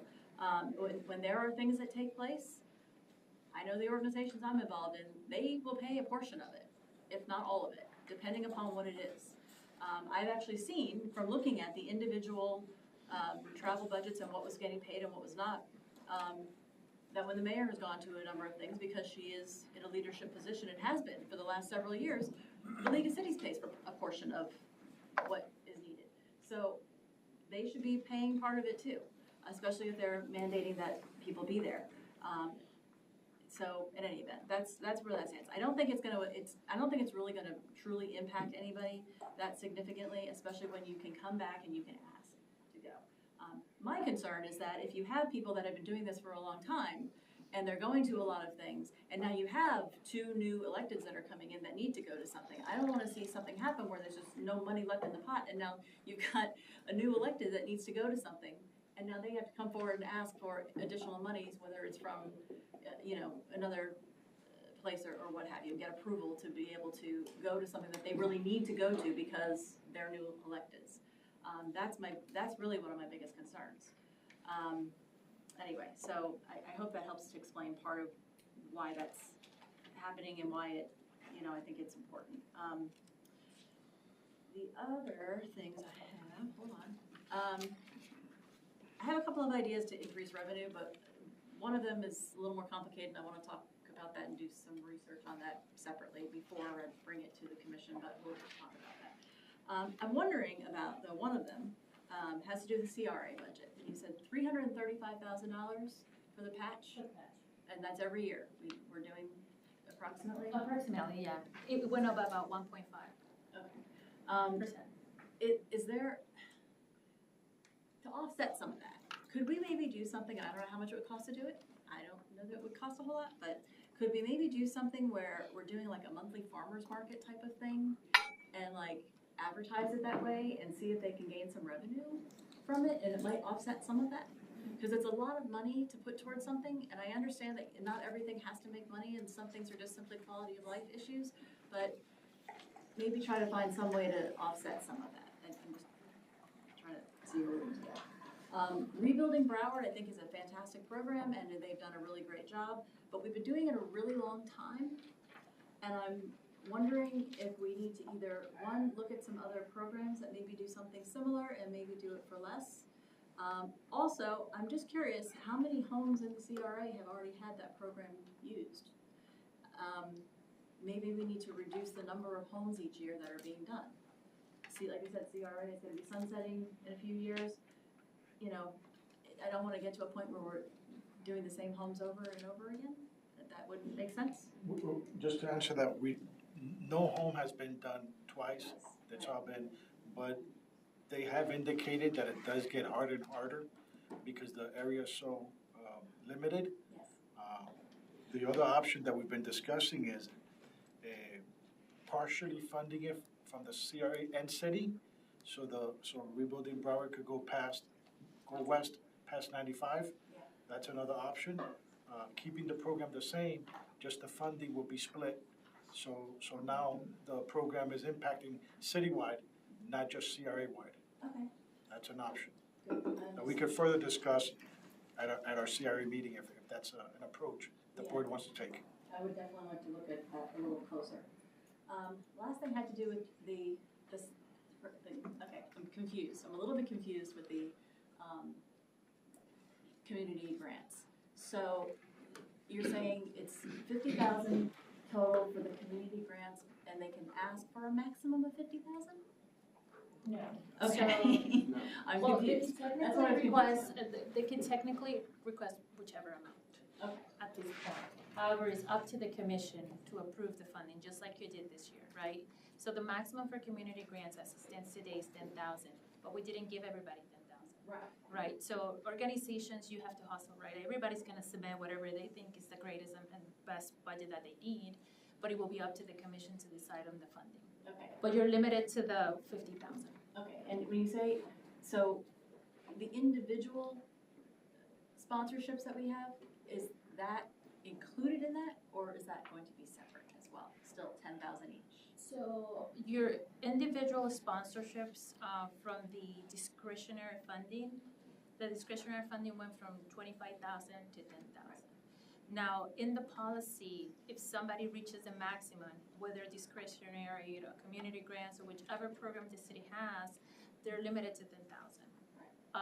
What we're asking for when it comes to, so that stands. So for the discretionary funding, that's separate from this 50,000. Okay, I just wanted to make sure, so it's basically $100,000 in total for these two programs. If you were to add these two numbers, it's about 125. Okay.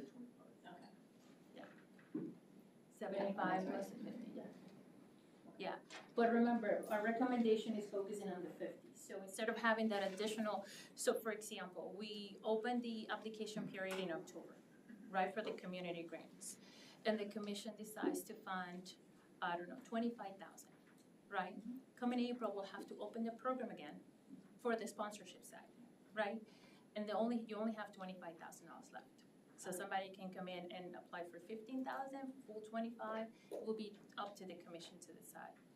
But what we're recommending is open one program in October, right, combine the two, one program for 50,000.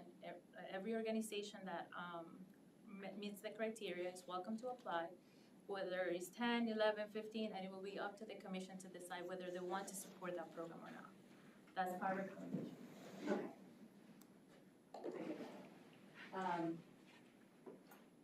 I think that's all I had, but again, I just want to reiterate, I want to thank all of you for the hard work, because I know that this has been a challenging year, and I know it is not just about the property tax issue. It's more about the revenue than anything else, and there is a lack of revenue coming in, as we can see significantly, the building department not receiving anything. I mean, it's much less than it ever has been. So I really do appreciate, I know every single department was, like I said, was asked to make cuts, and some of those cuts were harder than others. And we, that could happen again in the future, and we need to make sure that we are being very mindful of where the money is going and what is being spent and what is not, and we all have to make our own sacrifices as well. So just like when you do your own budget for your home, right? So we all have to figure out where the money goes and move it around, or do whatever you have to do to make sure that it's you're able to cover the things that you need to cover, and you're not sacrificing the most important things. So, but I do want to thank all of the directors and everybody that worked on this to try to make the cuts where you did, and I appreciate all the hard work. So, thank you. Okay, thank you, Jamie. I have an overall question about the total revenues, just to get it started. So fiscal year 2024 is 140 million, then 2025, 136 million, and now for our 2027, we're budgeting for around 135, 136 million. So that's pretty normal, but in fiscal year 2026, the total revenues were $156 million. So when we see a decrease of $20 million, I think we need to talk about why it was increased, because the general fund was typically, from fiscal year 2025 it was 86 million, and then in 2026 it was $98 million.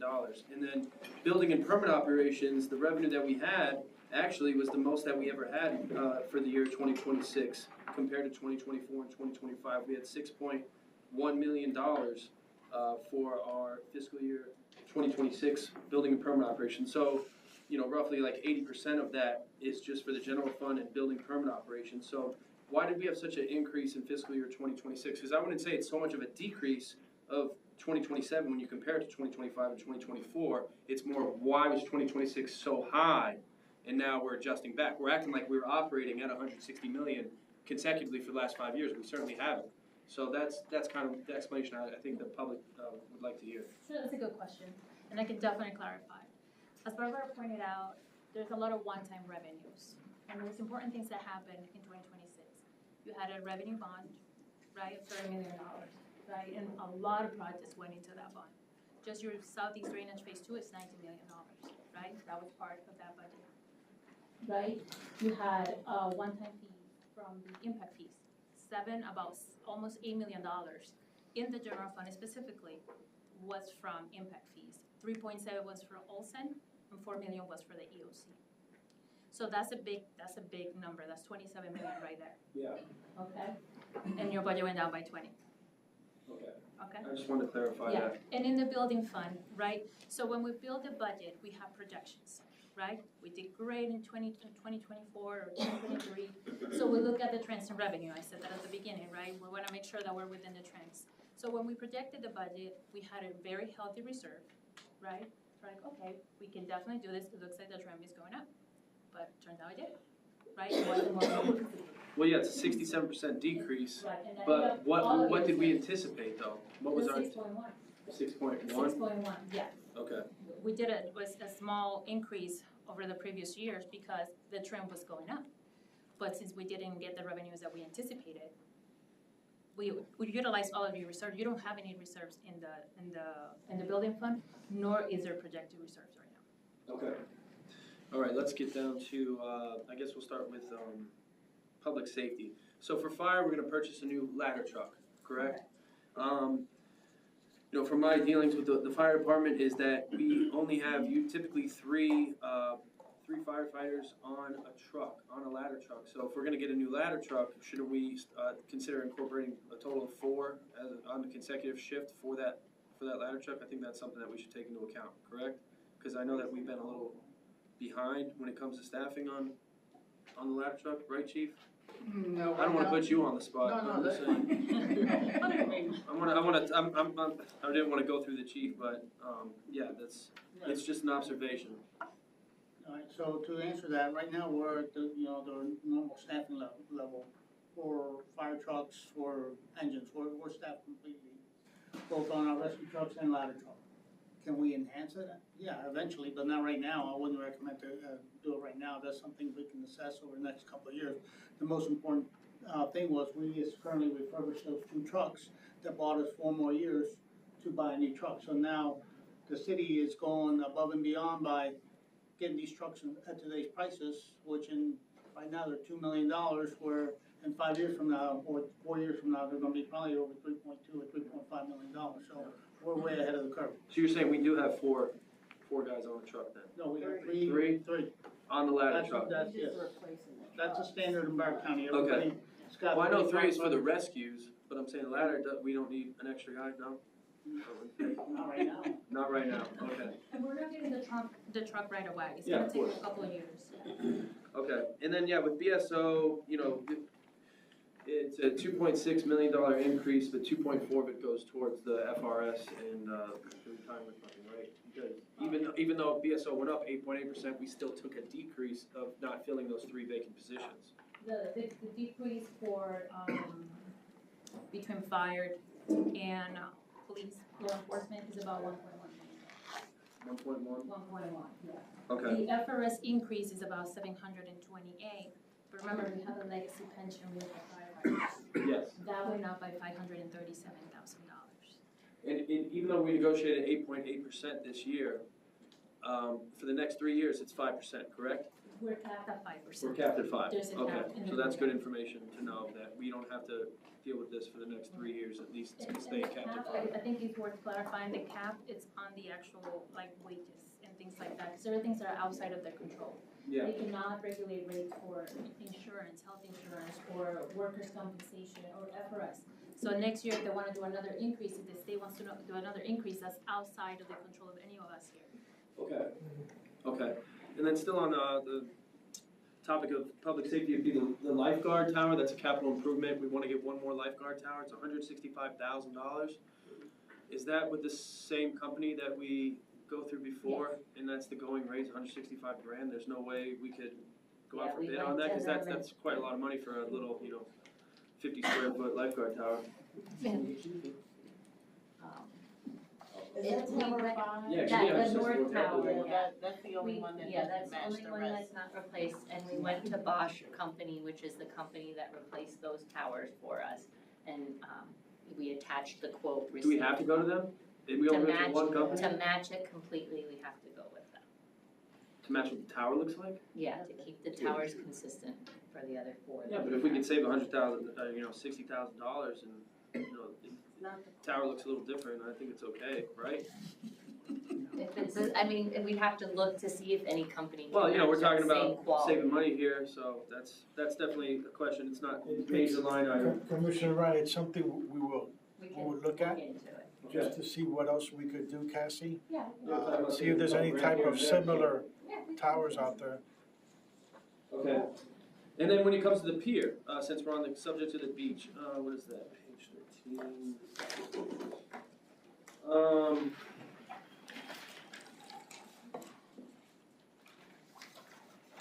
So for the pier, it just says, pier is projected to generate $404K in fiscal year 2024 from the bait shop, fishing, and spectator activities. 404K in revenue, or is that net, or is it gross? Because, because we pay a managing company $250K a year, Correct. so. So we're only reflecting what the gross revenues are going to be. Okay, yeah, I just think that number's a little skewed, the way it was written down, so that's all, okay. So it's really, we're making 150K, basically, a year in revenue Just about. off the pier. Okay, all right, very well. And, for Olson Middle School, when it comes to the $1.8 million that we had to Olson, and then, I don't know if we made the decision as a commission on the dais to move it to Chester Bird. This was recommended by staff, but wasn't that grant still available for Olson? Right, or is it only available for Chester No, Bird? that's a FERDAP grant specific to FERDAP is Chester. only for Chester Yes, Bird? you apply specific to the park.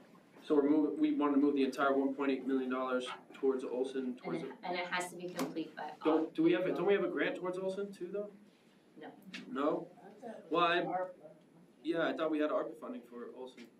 We had, is it ARPA for Ocean? It's impact fees. Impact fees, park impact Yeah, we fees. move about 3.7 million, so we're taking 1.8 from the 3.7 million. And I wanna present a larger picture as well when it comes to this. Chester Bird already has a design done. Chester Bird already has a grant that we need to use or we lose. Olson is stuck in limbo because we don't know what the school board is gonna do with the school.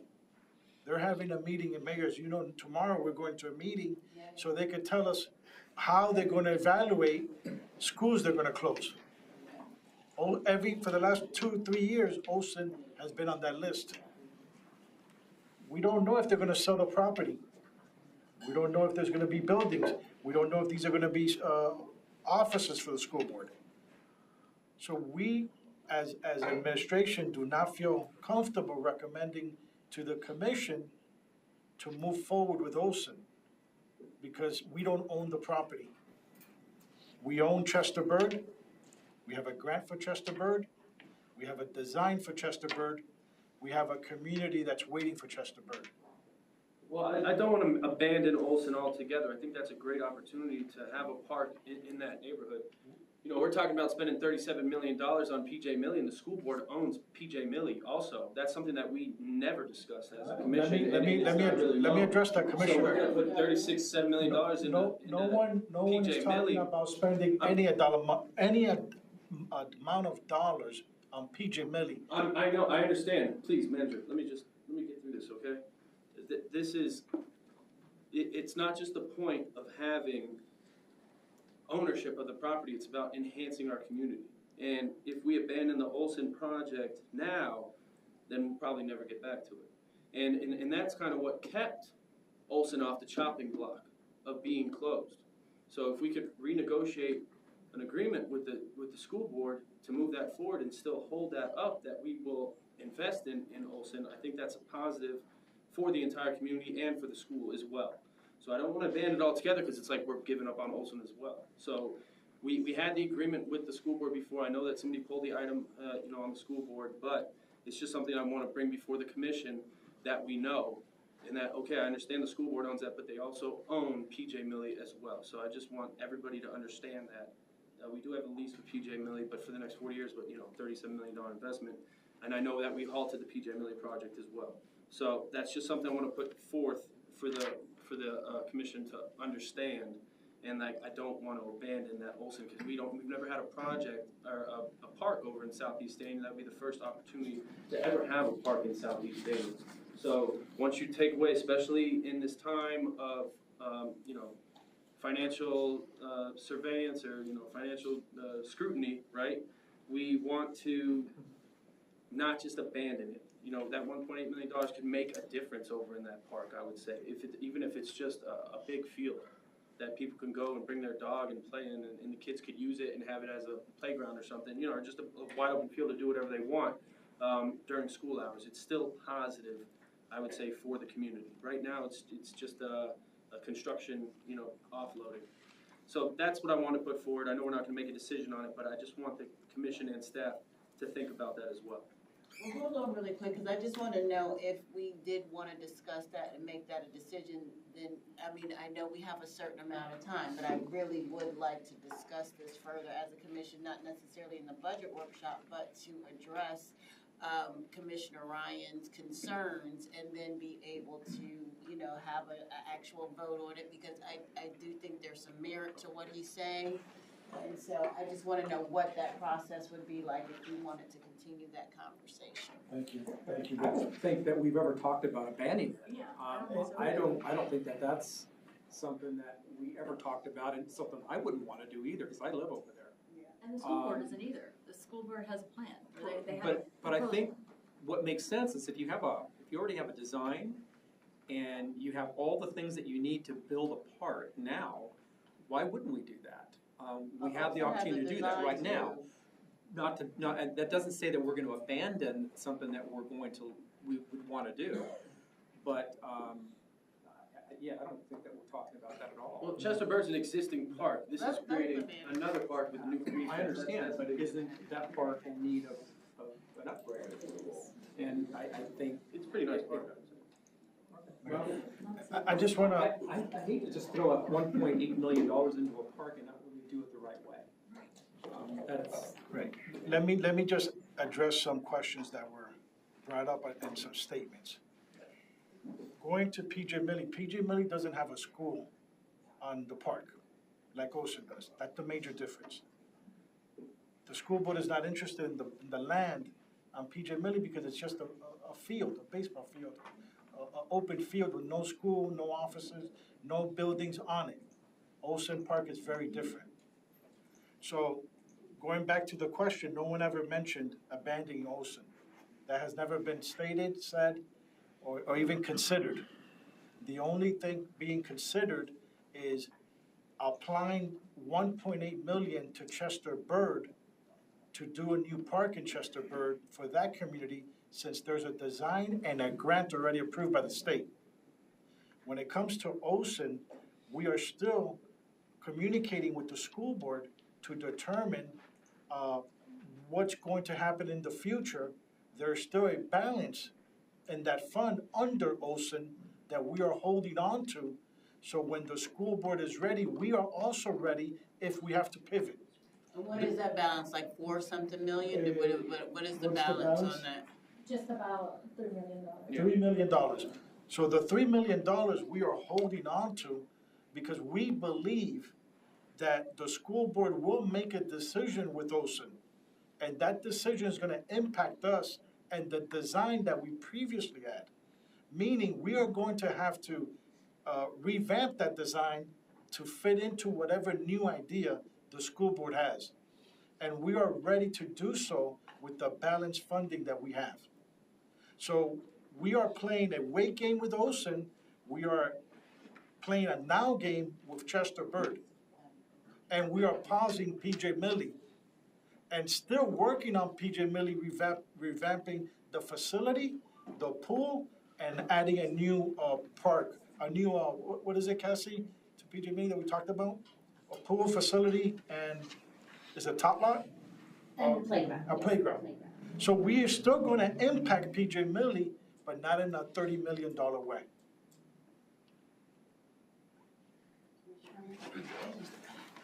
And the key thing is that we don't lose a grant.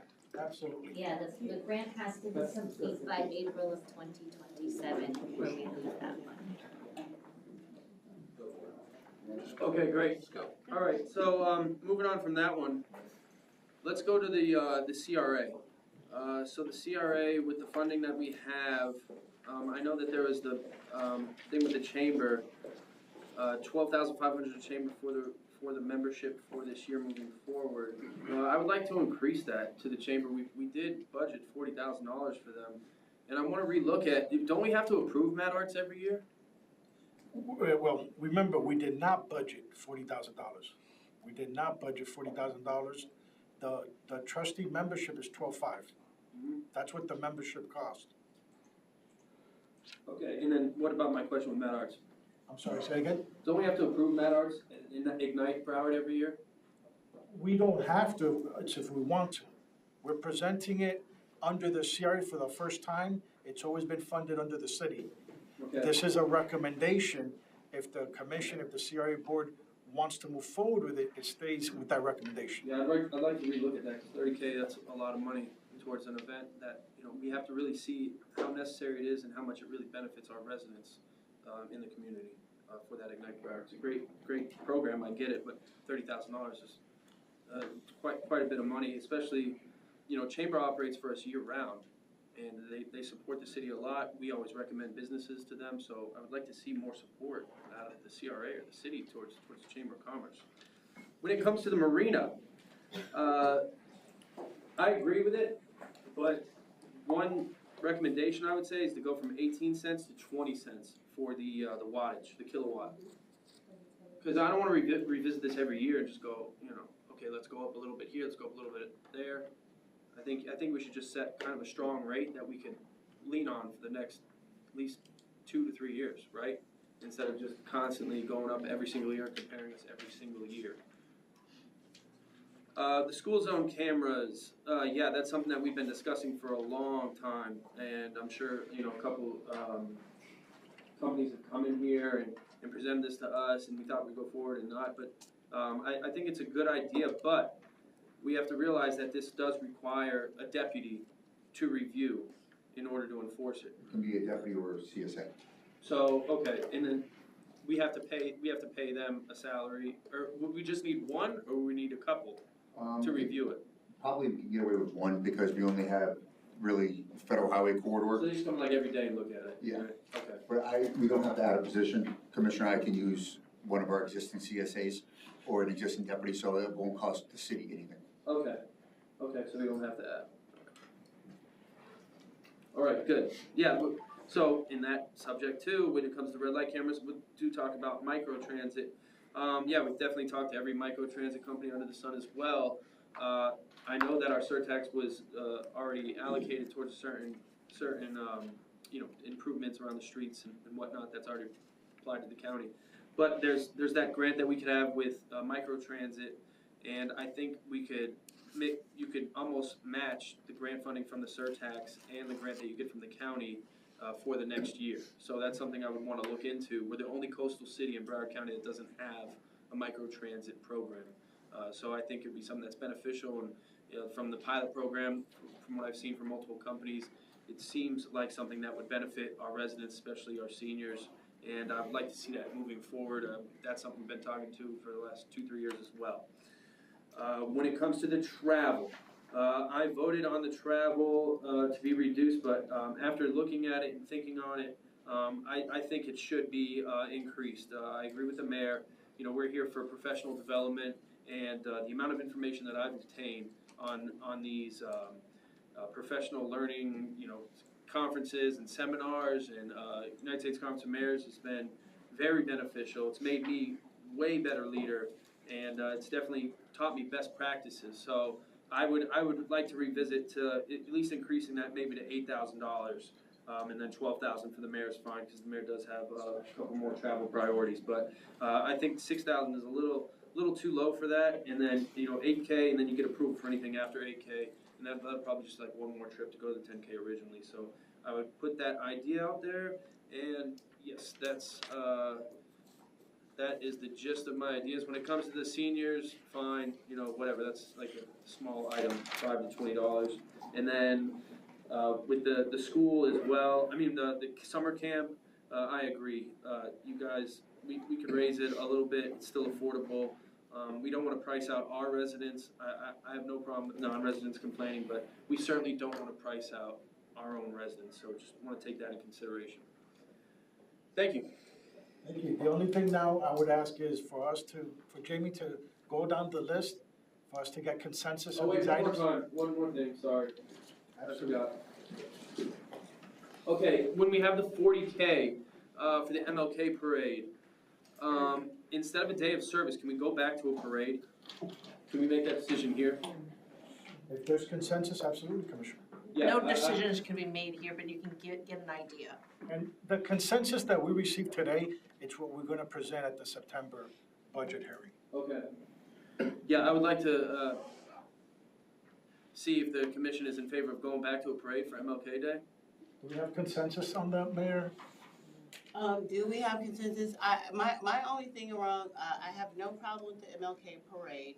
My only issue was that the partnership with the MLK Corporation was that they were not in compliance with the federal law. If they demonstrate that they are now in good standing with the federal government, they had their nonprofit status revoked. If they have had their nonprofit status reinstated, then I don't have a problem going back to the parade. But this And doing the 40K isn't for, it doesn't go to the MLK committee anyways, right? This is just for the city. So this 40K goes to the MLK committee, the Martin Luther King committee for the day of service? They plan it, it's a partnership. They plan the day of service? No, not the day of We service. plan the day of service. Yeah, so that's what I'm saying. The day of service, the city paid for it. Yeah. And the city ran it. Yes. Right. So why can't the city pay for and run a parade then? I'm sorry, I wasn't paying attention. That's a different discussion, you That's know what I right. mean? Because that was the only issue, that was my only issue with that, not having the parade or whatever, because it didn't even come to the commission, Right. because it didn't go through the application process. The application was not approved because the nonprofit status was revoked. So that's why it never came to the commission for a final decision, because they were not in compliance with the federal government. If you're in compliance with the federal government, then have the parade all day. I have no problem with that. But I don't want to do a partnership with somebody who's not in compliance with the federal government. I think it was also non-compliance with the actual policy, not just. What that's one of the criteria That was one of for the the. criteria. And I just wanna note, if there is a consensus to move, to look into that, we would have to look at the numbers, because that 40,000 would not be a number for a parade. The 30, Or yeah. 30,000, yeah, sorry, the 30,000. Yeah. Because of the cost of the road closure, the barricade, the MOT drawings that we would have to do again. So, absolutely, again, we will pivot any which way, but there will be an adjustment to the budget, depending which way we pivot. Yeah, I'd like to look into it, and we can do a modified route, because I know it's really expensive to shut down US 1, so it's not like we have to go to US 1. I personally would love to see that the MLK Foundation, if it still exists, work with the city on ideas to fundraise with local community partners, as well as the monies that the city might be able to put in, to have an incredible day of service and parade. Yeah. But to just have the city be the one solely responsible for funding, and then not being qualified with the criteria that we need for them to get that money presents a big problem.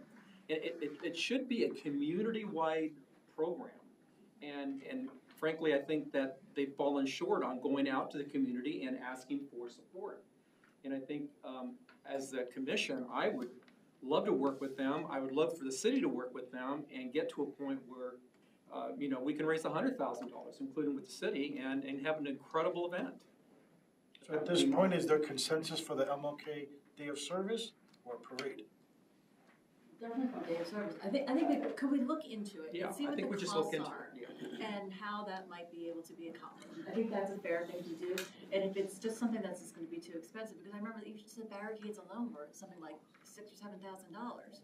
I mean, it's, and even if you were doing a modified one, you're still gonna need to have that, because it's still a community event, and you don't wanna have problems like you've seen in other cities when you have something like that taking place, meaning parades.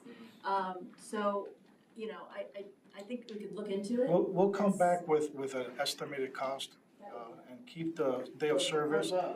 We'll keep the day of service the way it is and bring an estimated cost for the parade Cassie, if we could work on that. So we're looking back at the With previous years. modified Parade route? Just see what the. Yes, yes, with a Because then modified. we can figure it out. You know. Federal, she just told us. Yeah, it's very The cost is gonna be expensive. a lot more closing down Federal, okay. Okay. All right, thank you. And Jamie, can you go down the list, please? Absolutely. So, do we have your consensus to come back to you for the summer camp fees increase? Summer camp, yes. For, your consensus to come back to you with the revision of fees for the senior programs? No, I don't think, Yes. no, I'm a no, I don't know. no. Commissioner Ryan, on the seniors, senior fees? Yeah. So yes. Do we have your consensus to come back to you on the revisions of the Marina fee schedule with the modification of the 20 cents for the utilities? So can we go back to the senior thing? Was that a yes? That was just Yes, 3-2. to come back to you and present it. Again, this is not a final vote, this is Right, right. We're just to present- workshop, we can't make any final decisions. I just wanted to know if it was a yes or a no, okay. It was a yes, not officially. I know the process, okay, thank you. Just to come back with Yes. with a presentation, Yeah. that's all. Is there consensus to increase the travel budget? I say yes. Yes. No, I mean, I didn't spend $6,000. I'm a new commissioner, so, I think that I think Did you what go to Commissioner email? Llewellyn said, that I can already see that if we leave it the way it is right now, with the proposed thing, I'd be probably willing to give up most of mine anyhow, because I don't go. I don't think we need to give it an opportunity to raise it. I'd be almost willing to, if I go to one, it's gonna be the Leagues of Cities. Other than that, I probably wouldn't go to anything else, so I'd be willing to give up mine to someone that would use it. I think if you revisit last year's spending budget, there was extra money from some of the commissioners. I think would be okay where we are and pass it on. I think the budget needs to stay where it's at right now. Agree with that.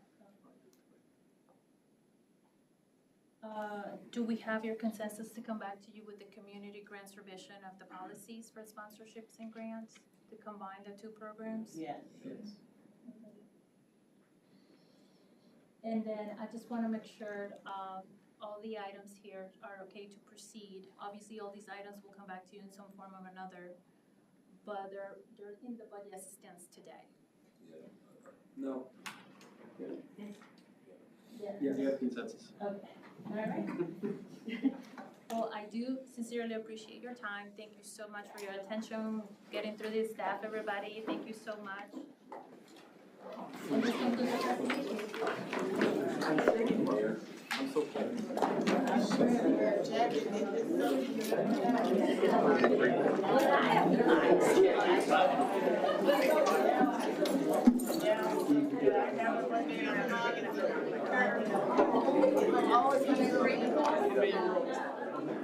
Now I'm